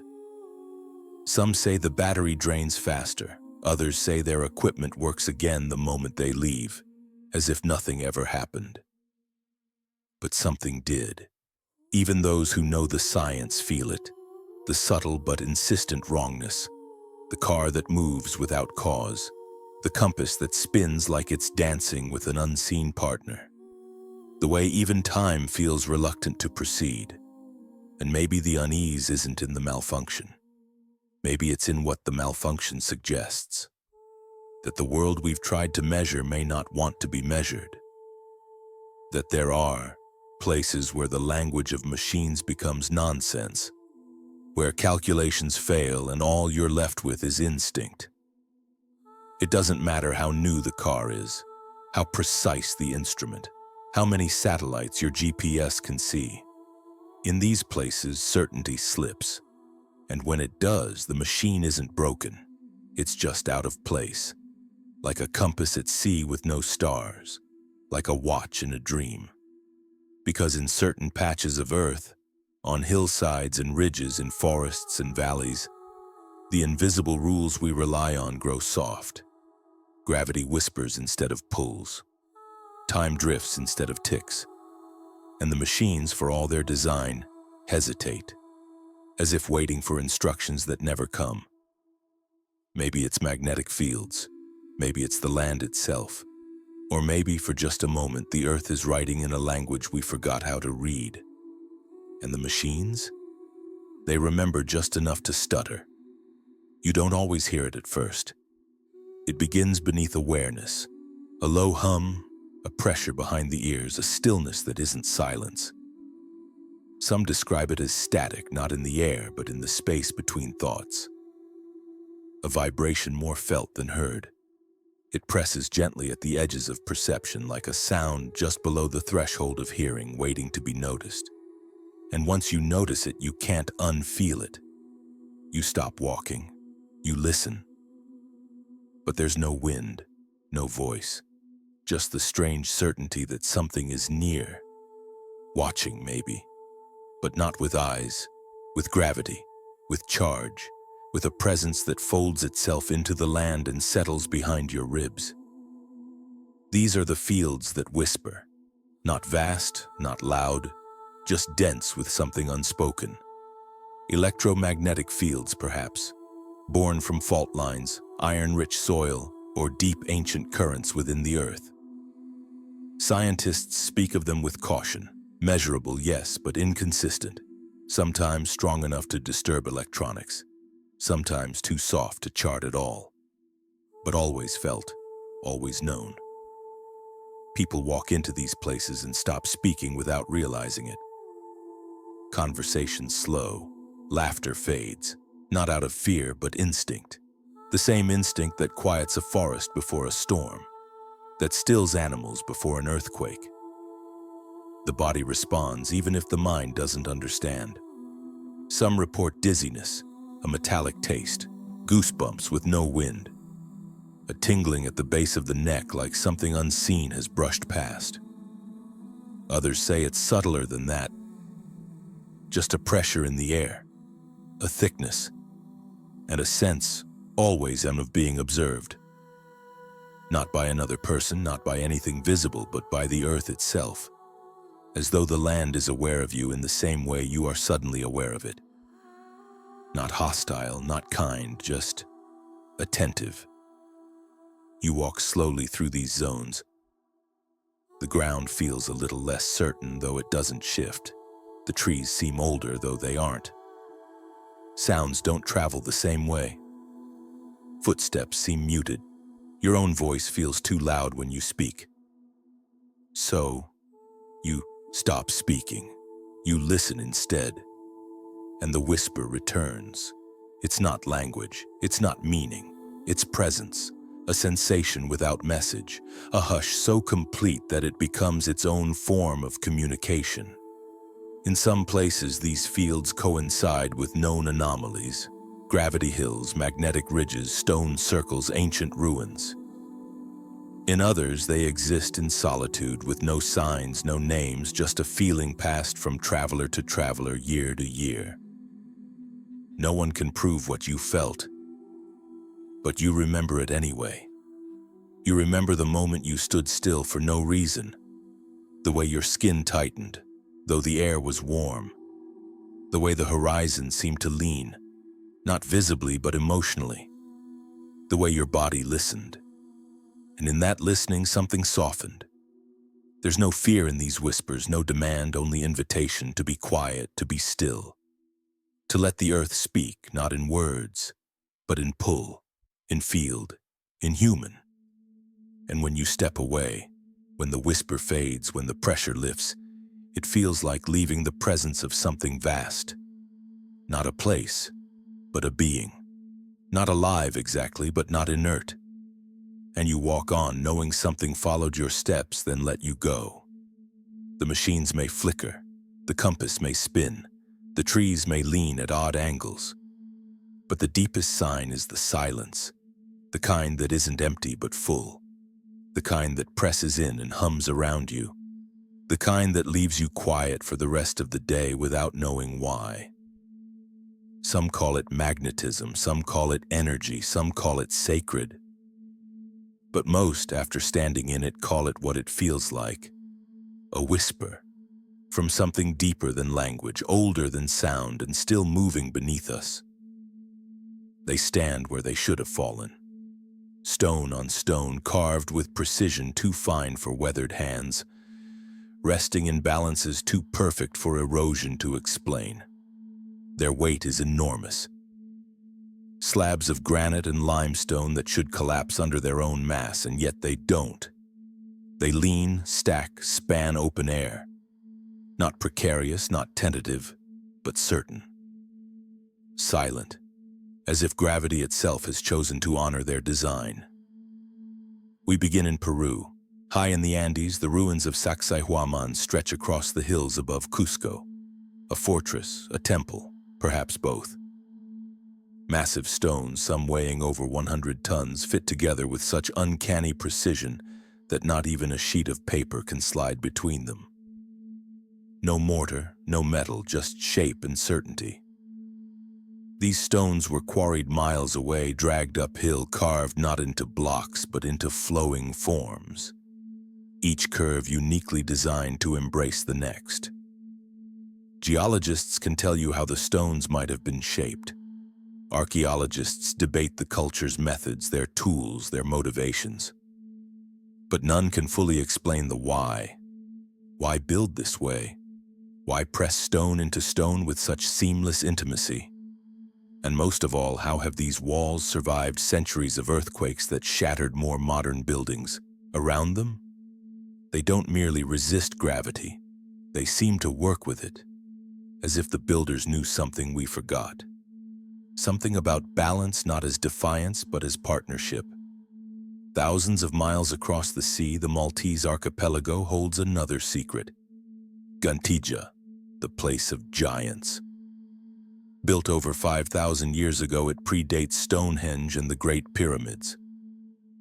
The stones are massive, weathered by time, but still standing. Some weigh over 50 tons, arranged into apses and chambers that reflect a strange, sacred geometry. No one quite knows how the builders, long before metal tools, before wheels, managed to lift and position them. The name comes from the folklore that only giants could have moved such stones. And indeed, standing beneath them with the sea wind curling through the stone doorways, it's hard to believe otherwise. The interior spaces feel deliberate, not just functional, but spiritual. The angles catch light at specific times of year. Certain chambers resonate when you speak. The stones seem placed not only for strength, but for sensation, for presence, as if the structure was meant to stand inside you as much as you stand inside it. And then to the east, through jungle and mist, we arrive at Angkor Wat in Cambodia. Built in the 12th century, it is vast beyond comprehension, a sprawling temple complex that stretches across hundreds of acres. But its enormity is not what confounds, it's the balance. Stones soar above reflecting pools, towers rise without apparent foundation, bridges of laterite blocks stretch across flooded moats with a delicacy that belies their weight. The entire complex is aligned with celestial precision. The central tower, a symbolic Mount Meru, appears to rise directly from the Earth's axis. Its symmetry is not just visual but gravitational. The temple feels anchored to something deeper than soil. Each stair is steep, each angle sharp, and yet there's a lightness to the space, as if the stones were placed not to weigh the land down, but to lift it toward the sky. Even in ruins, these places remain steady. They are not broken by time, but merely softened by it. The moss, the vines, the faded carvings, they add to the impression that the buildings are not dead, just quiet. We tend to think of ancient architecture as primitive, stones stacked by will and repetition. But what we find instead are monuments to balance so precise, so intentional they seem almost immune to gravity's constant pull. We wonder, how did they know? Not just how to build, but how to listen, how to feel the weight of stone not as an obstacle but as an instrument. Because that's what these structures are, not just shelters but instruments. They respond to light, to echo, to season. They hold the heat of day and the cool of night with intelligence. They lean toward solstices. They frame constellations. They do not stand in spite of the natural world, but within it. And that may be why they still stand. In Peru, when the ground trembles, the walls flex, not rigid but alive. In Malta, the chambers hold silence like a bowl holds water. In Cambodia, the towers mirror the sky, even when clouds obscure it. These are not feats of dominance over gravity, they are relationships. And like any relationship, they require attention, intention, care. We may never fully understand how these places were built, and perhaps we're not meant to. Perhaps part of their power lies in the not knowing, in the way they stand as unshaken, unwired, unspoken, and still speak. There is something sacred in their balance, not in a religious sense necessarily, but in the simple awe of endurance, of alignment, of weight held without strain. These are stones that shouldn't stand, and yet they do. Not because they were forced, but because they were placed, with hands that knew the pull of the earth, and chose to lean with it. So we walk among them, slow, reverent, and wonder if what we're seeing is architecture at all, or something closer to listening made visible. We call them temples, tombs, fortresses. We assign them purpose, worship, protection, legacy. But what if we're wrong? What if these ancient structures were not monuments to gods or kings or conquest, but messages, not built to glorify, but to remind? Look at the stones, not just their size, but their intention, their placement, their balance, their defiance of what seems possible. They are not casual, they are not only beautiful, they feel deliberate in a deeper way, as though they were made to last not only through weather and war, but through forgetting. And now, long after their makers are gone, long after their languages have crumbled and their meanings blurred, the stones remain.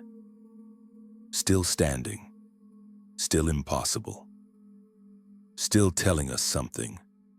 What if they were meant to say the earth can hold more than you think? Not in metaphor, but in form. Not in faith, but in physics. That mass can be moved. That gravity can be listened to, not only obeyed. That with enough intention, balance becomes timeless. The people who built these places didn't have steel cranes or lasers. They had rope, rock, patience, and sky. And yet they aligned monuments to solstices. They stacked blocks so tight no blade of grass can pass between them. They made curves in stone that still guide water centuries later. They shaped the earth, not in violence, but in memory. Because memory, too, can be structural, not written in ink, but in weight, in alignment, in presence. We are used to forgetting. Each generation rewrites what it means to build, to measure, to believe. But stone remembers. And these structures, they remember the improbable. A boulder balanced like a coin on edge. A staircase carved from a single slab. A passageway that warms with winter light and cools with summer shadow.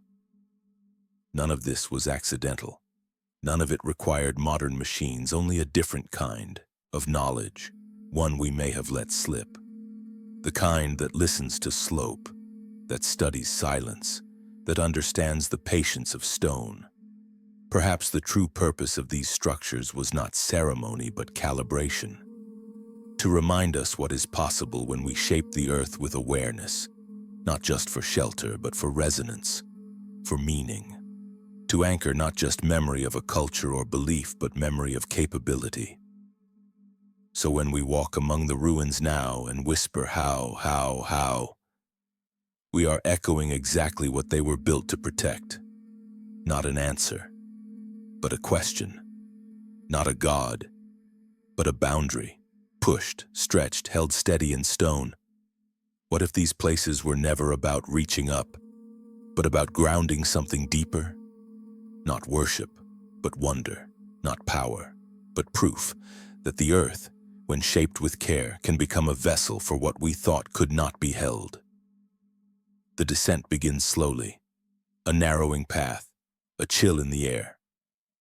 The light begins to dim, not all at once, but gently like dusk blooming beneath your feet. You step forward and the surface shifts. Sound changes, time elongates, and gravity, that familiar anchor, starts to feel strange. You have entered the mouth of a cave, not just a hollow in the earth, but an elsewhere, a place where the body no longer moves in familiar rhythm, where orientation slips, where depth is not just measured in feet, but in feeling. Take Luray Caverns in Virginia. Above ground, the world is orderly, roads, sky, distance, but below it becomes something else. A cathedral carved in silence, columns formed not by hands but by the patient drip of mineral-laced water over eons. Sound bounces here differently. A footstep can echo in a circle, a whisper becomes a presence. You speak and your voice seems unsure whether to rise or fall. Then there is the Cave of Swallows in Mexico, a vertical shaft over 1,000 feet deep. You don't walk into it, you descend or fall or float. Ropes stretch like silver lines into blackness. When you lean over the edge, your body pulls backward on its own, instinctively resisting the void. Some say it's not fear, but a kind of disorientation, gravity behaving too honestly, too directly. No walls, no slope, just the vertical truth. Inside these spaces, your balance shifts. What felt solid becomes slippery. You crouch lower without meaning to, hug walls, slow your breathing. Your inner ear, that invisible compass, sends uncertain signals.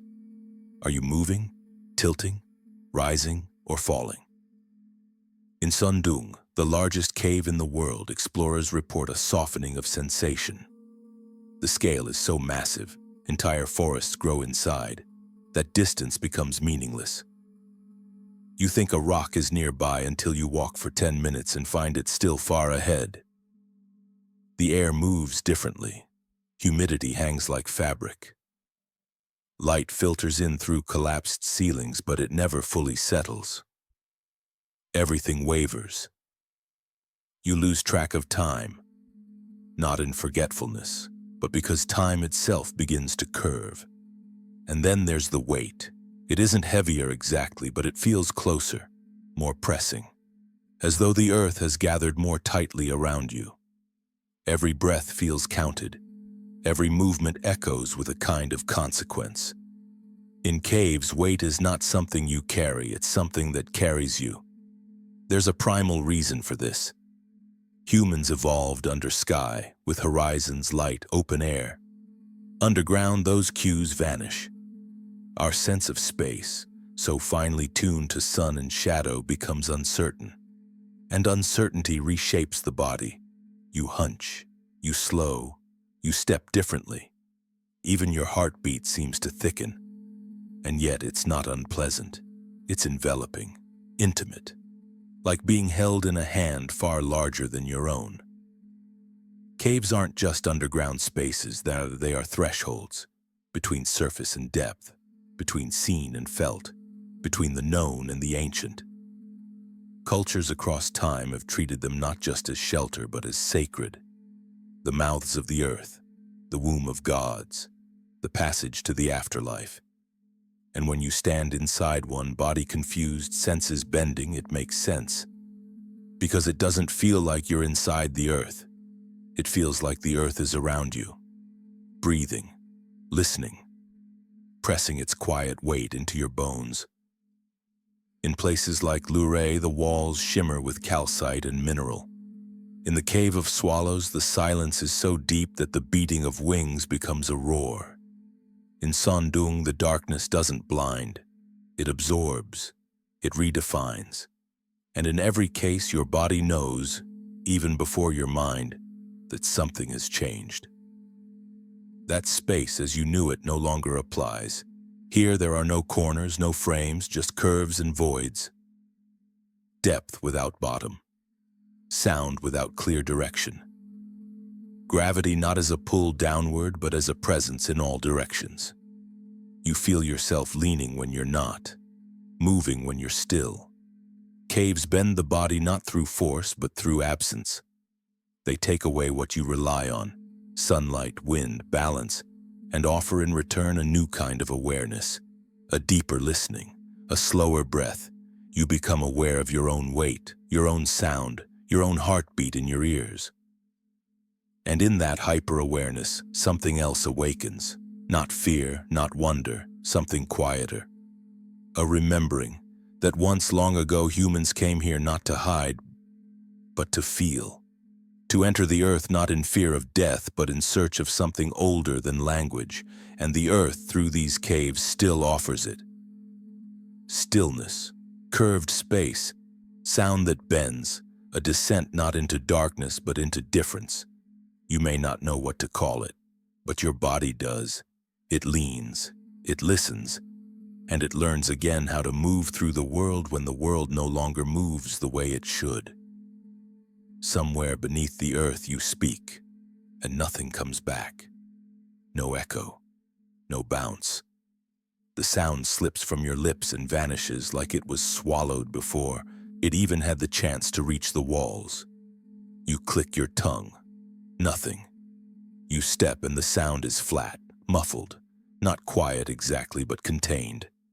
As if the space is absorbing the noise, not reflecting it. Then you take another step, and everything changes. Now a whisper carries too far. A drop of water rings out like a bell. You clear your throat and the sound ripples in all directions, impossibly large. You stand still and hear something shift behind you, but no one is there. In caves, acoustics don't obey the rules you thought were constant. In one chamber, sound folds into silence. In the next, it expands like breath blown into a balloon. There are rooms where echoes layer over themselves, arriving a fraction too late, repeating the same noise with a soft, eerie lag. And others where even a shout dies instantly. Not because the walls are far away, but because they're listening. We think of echoes as predictable. We clap and we expect the reply. But underground sound becomes liquid. It bends around corners, sneaks through cracks, reappears where it doesn't belong. It can feel intelligent, as if the cave has its own voice and is using yours to speak. In Ely Cathedral Cave in Wales, voices return warped, just slightly out of tune. Explorers report hearing footsteps they did not make. Some say they heard their own breath echo ahead of them, as if someone else had already exhaled. In France's Gouffre Berger, a single cough has been known to echo for over 15 seconds through the vast hollows of stone, reshaped and repeated until it barely resembles the sound that started it. But sometimes, there is no echo at all, and that absence is stranger than the noise.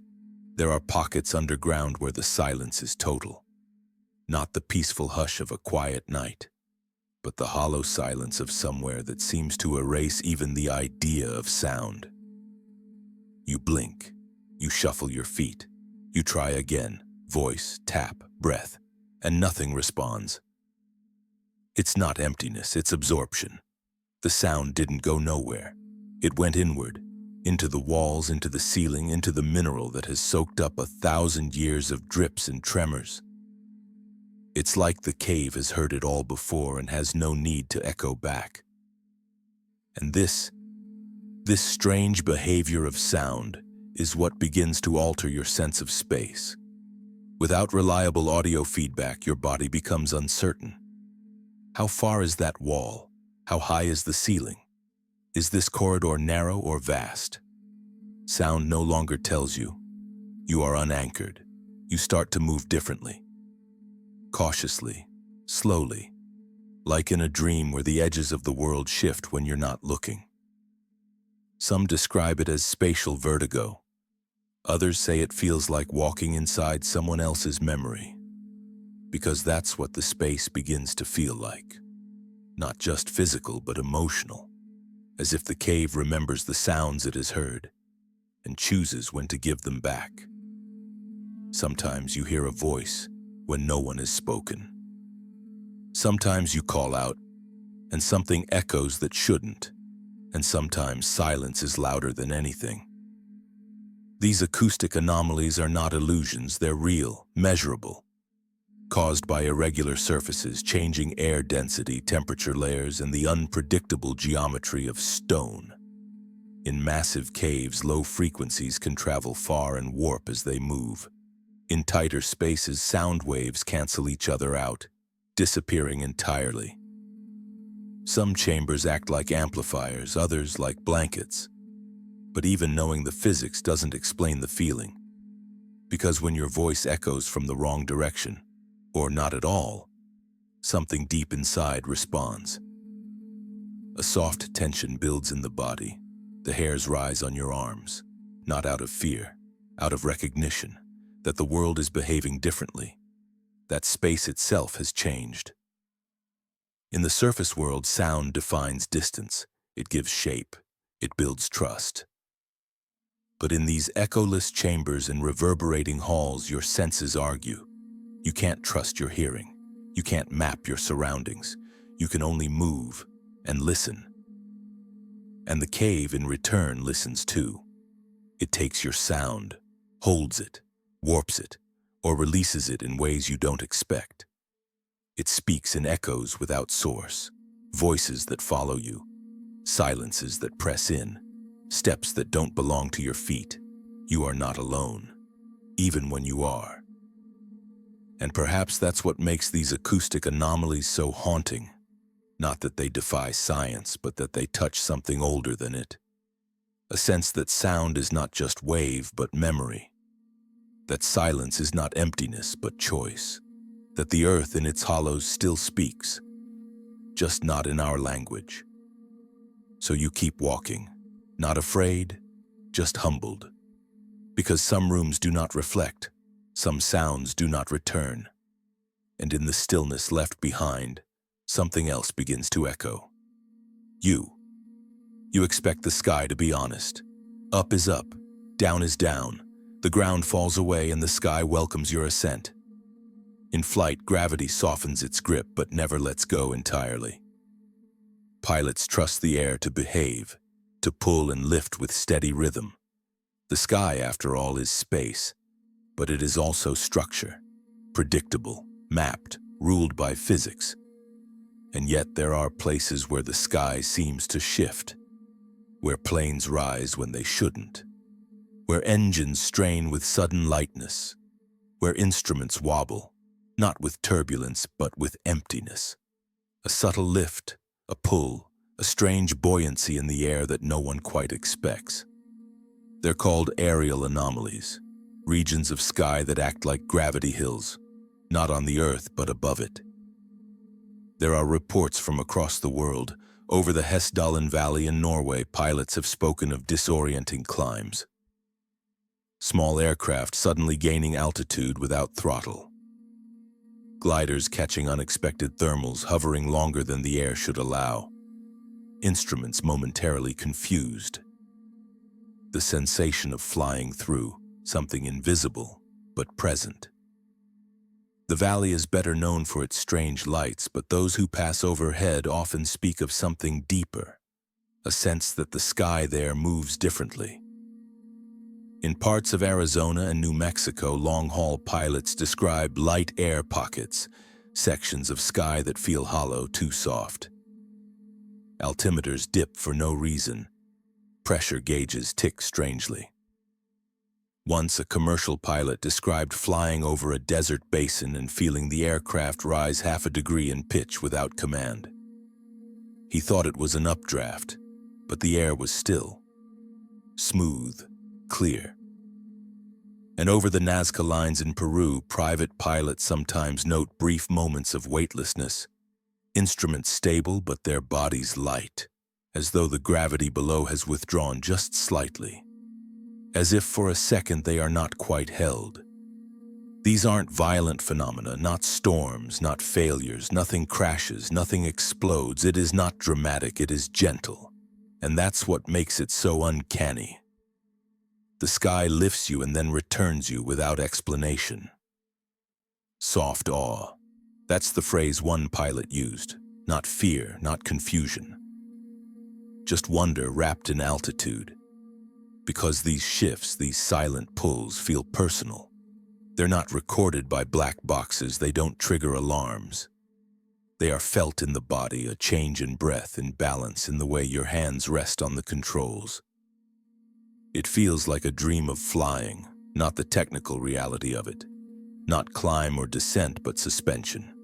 Lift without lift. We're taught that flight is math, that the air holds you up because of lift-to-drag ratios, wing shape, engine thrust. And that's true. It works reliably. But in these anomalies, the math softens. Something else enters. The sky participates, not violently, not irrationally, but with a kind of curiosity, a gentle undoing of the rules just long enough to notice. Meteorologists have explanations. Heat pockets, rare wind patterns, thermoclines, pressure inversions.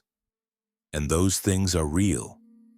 But they don't always appear on radar. They don't always account for the feeling. The feeling of being lifted, not by weather but by presence. And perhaps it's not the anomaly itself that matters, but where it happens. Over desert lines carved for sky gods. Over forests known for strange magnetism.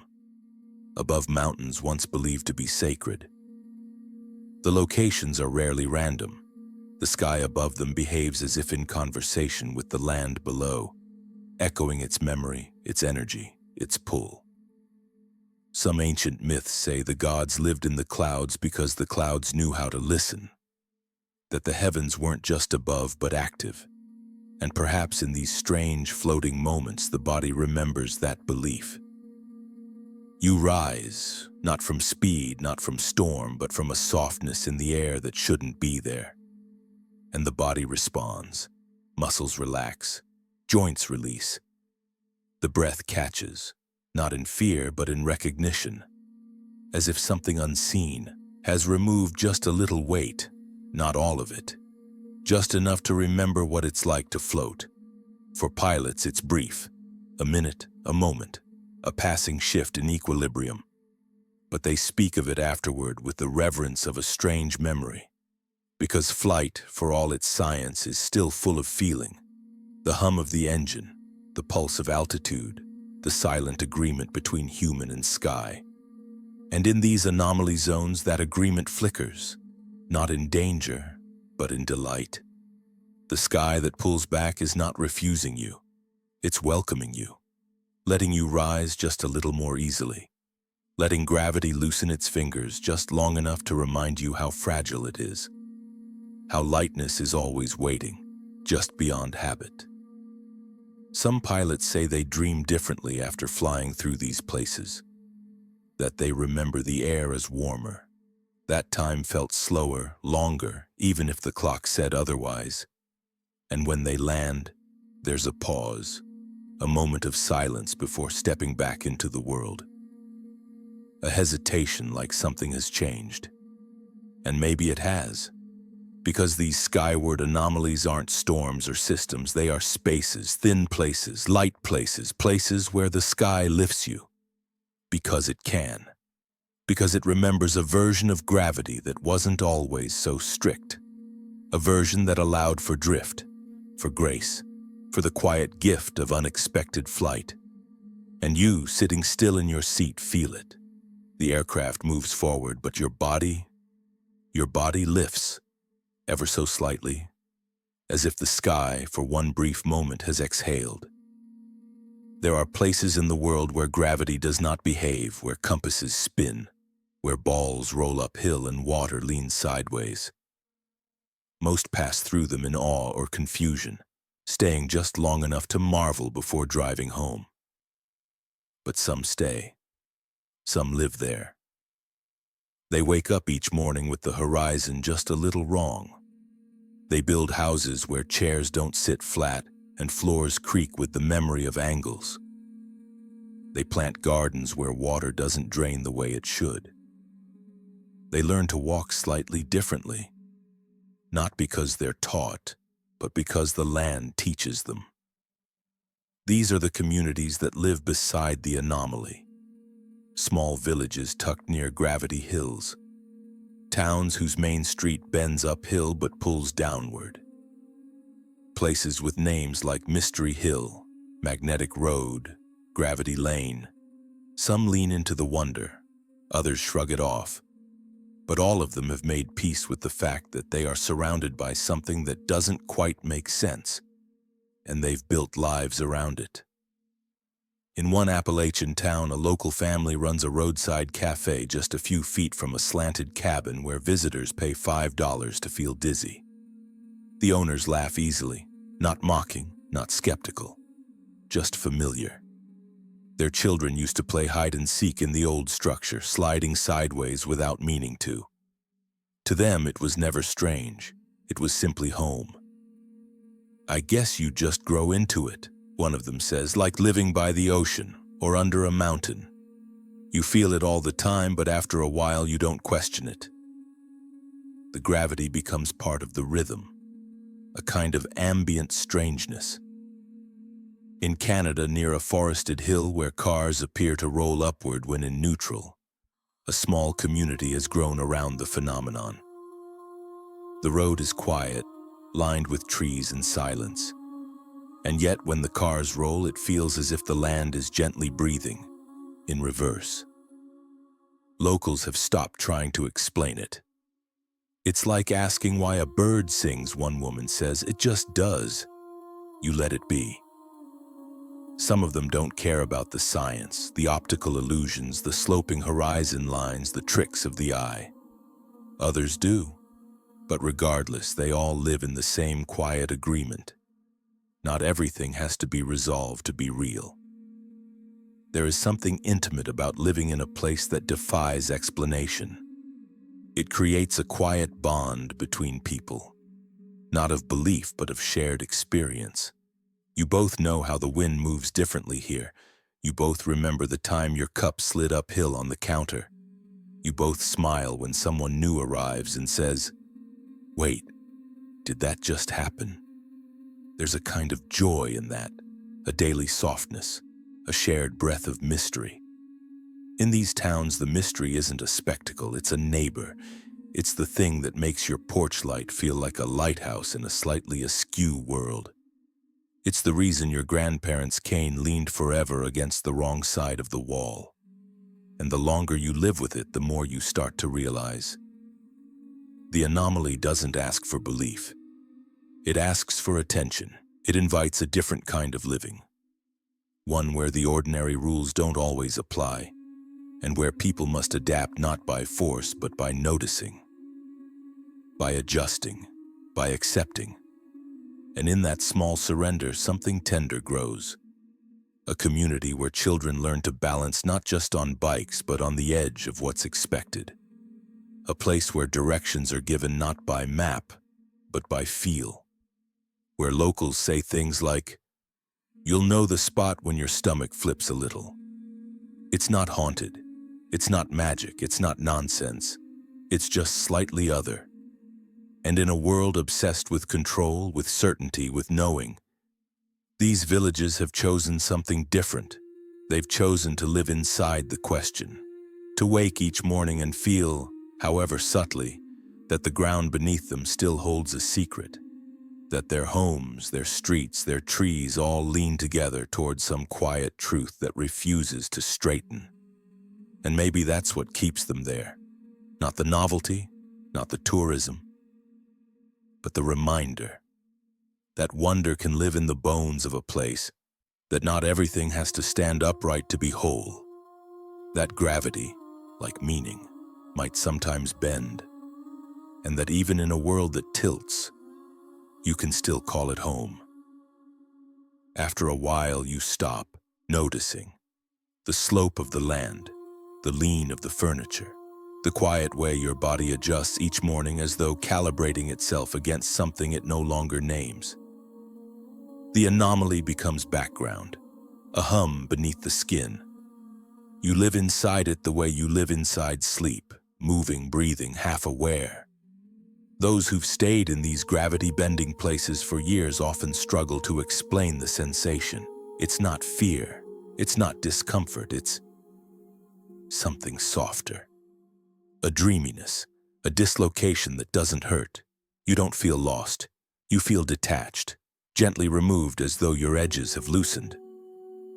The people who live near these strange spots, the magnetic hills, the off-kilter cabins, the wandering compasses, speak of drifting through days as if slightly underwater, clear enough to function, but not quite anchored. One woman who's lived near a magnetic fault line in the Appalachians for over 2 decades described it this way. You get used to forgetting small things, names, what day it is. You walk into a room and feel like you're looking for something you already found. But it doesn't bother you. It's peaceful in a weird way. She smiles when she says it, not confused, just comfortable. She's not alone. Others report a similar fog, not heavy, not unpleasant, more like a mist between thoughts, a soft pause between what is and what might be. They say sleep comes easily here, that dreams last longer, that sometimes in the middle of the day you sit down to rest your feet and wake up an hour later, unsure whether you ever truly slept. It's not exhaustion, it's surrender. The body lets go more easily in these places, as if the strange behavior of the land, its upward pulls, its sideways flows, extends into the self. You stop holding so tightly to definitions. Upper, down, before, after. You allow the tilt, you begin to match it. Some say they feel like they're always about to wake up, that life near these anomalies carries the tone of a half-remembered dream, details shifting at the edges, sensations more vivid than facts. A man who spent his life on the outskirts of one such spot in California said, "It's like walking through a place that's paused mid-thought. And the odd thing is, no one seems to mind. There's no urgency in these communities, no need to resolve the strangeness. The illusion, if that's what it is, becomes part of daily rhythm. People get up, brew coffee, go to work, mow the grass that grows on a slight lean, lock doors that never quite sit straight in their frames. The world wobbles a little, and that's fine, because inside that wobble is something soothing, a release from precision, from the hard edges of logic, from the pressure to know. And so they sleep more deeply. They report vivid dreams, not wild, but long. Slow-moving dreams that feel like conversations with the land itself. One man said he often dreams of walking endlessly along a road that never rises or falls, but still feels like climbing. Another dreams of floating just above the fields, close enough to touch them but never touching. And some say the dreams bleed into waking, that they catch glimpses of something just out of place, a shadow bending the wrong way, a sound repeating too perfectly, the feeling that a room has subtly rearranged itself when their back was turned. But they don't panic, they don't question it, they let it pass. Sleepwalking perhaps not just through nights but through life in these places, but not in a daze, in acceptance. Because once you've lived long enough where gravity misbehaves, where water climbs and roads bend and voices echo from the wrong corner, your trust in the ordinary dissolves. And in its place comes something more useful: openness, to not knowing, to not explaining, to letting mystery shape your sense of time. You learn to live beside the impossible without needing to solve it. You learn to rest inside the strange. You learn gently to drift. And maybe that's why people stay. Not for the spectacle, not for the tourism, but for the surrender, the long exhale, the soft blur of time, the way dreams come closer here, not just at night, but all day long. Because when the land forgets its own rules, so can you. And in that forgetting, peace arrives. Not as an answer, but as a place. There's a particular kind of dream, soft-edged, dimly lit, where everything looks as it should, but nothing feels quite right. You're in your childhood kitchen, but the floor tilts gently to the left. You open a door and find the hallway longer than it should be. You walk into a familiar room, but the walls are breathing almost imperceptibly. Nothing is overtly wrong. No threat, no drama. Just that subtle, hollow knowing. This isn't how it's supposed to be. That is the feeling of gravity, misbehaving. Not violently, not visibly. Just enough to disturb the intuition of place. And when that feeling follows you into waking life, into rooms, roads, and landscapes where gravity seems to whisper sideways, it stays with you. Long after you've left, long after you've slept, you dream differently in those places. And the dreams follow a pattern. They're not fantastical, not wild with symbols or surreal creatures.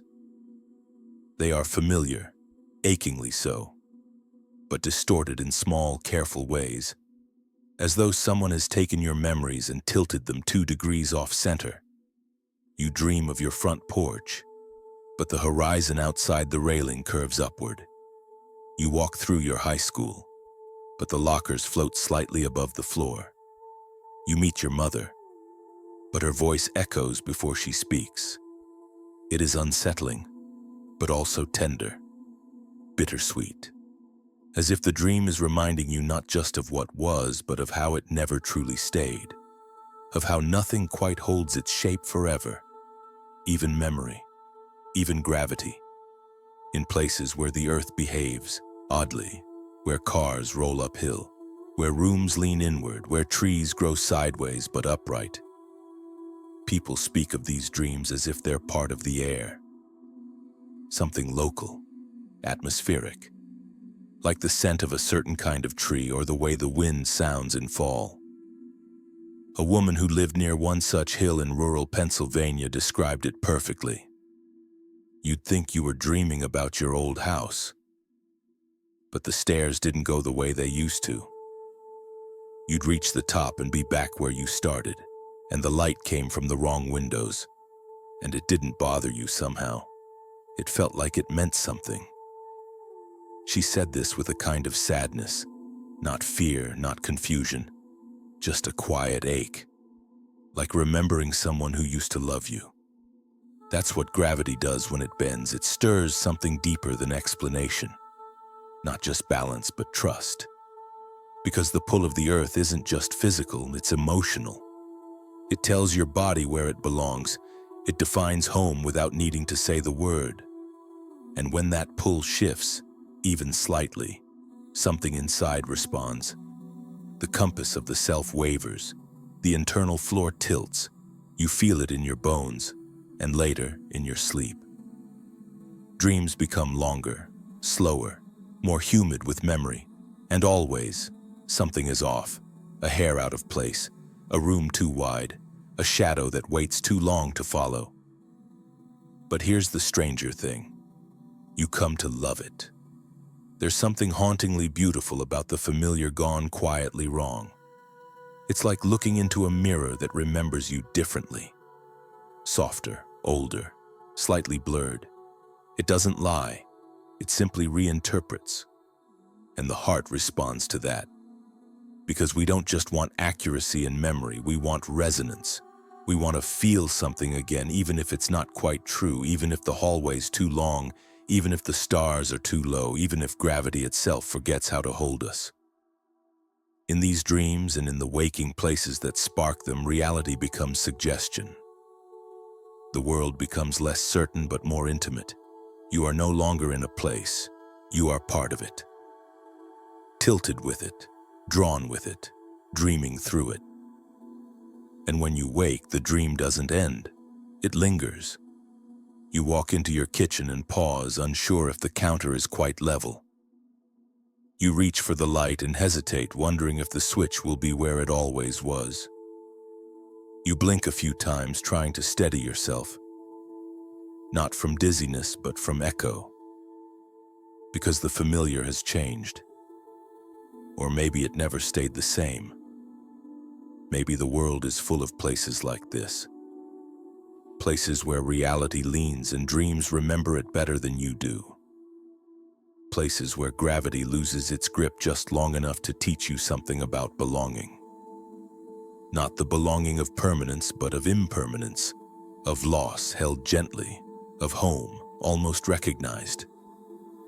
There's a tenderness in that, and a sadness too. Because you'll never quite get it back, the original version, the precise sensation. The stairs that led exactly where they should.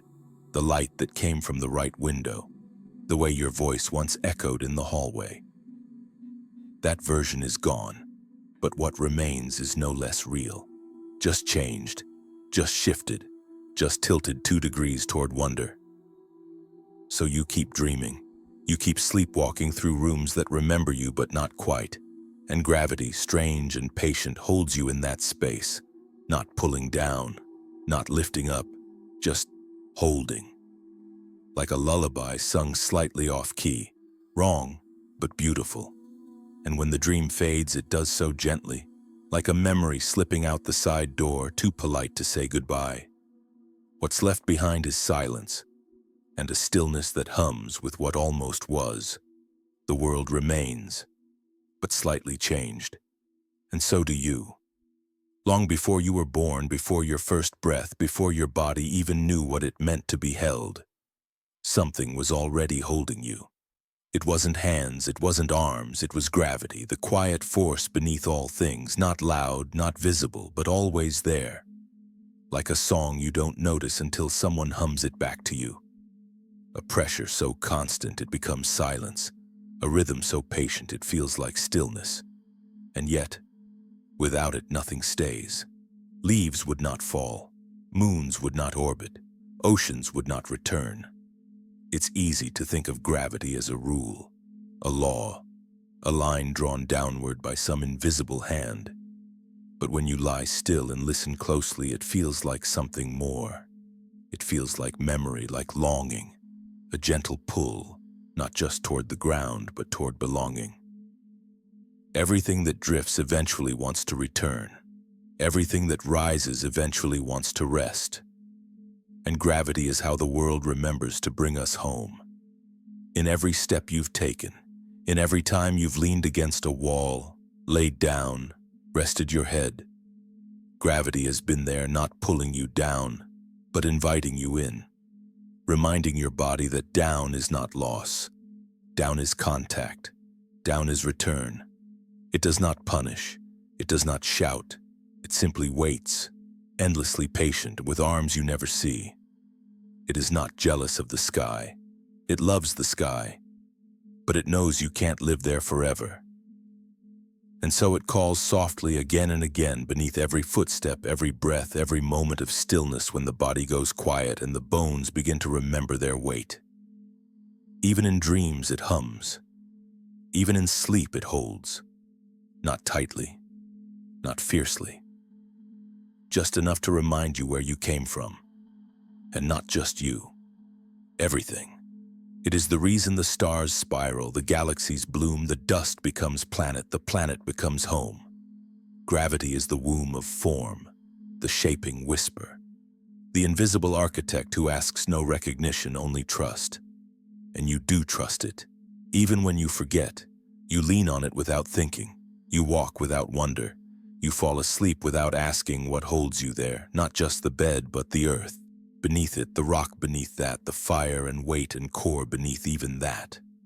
All of it pulling softly, endlessly toward center, toward origin. We think of gravity as a one-way force, a downward thread. But perhaps it is circular. Perhaps it is embrace, not a line but a loop, a hand that does not grab but gathers. And perhaps in some places, those strange corners of the earth where compasses spin and water climbs and your breath catches, gravity speaks a little louder. Not in words, not in warnings, but in memory. A reminder that we are not as separate from the land as we believe.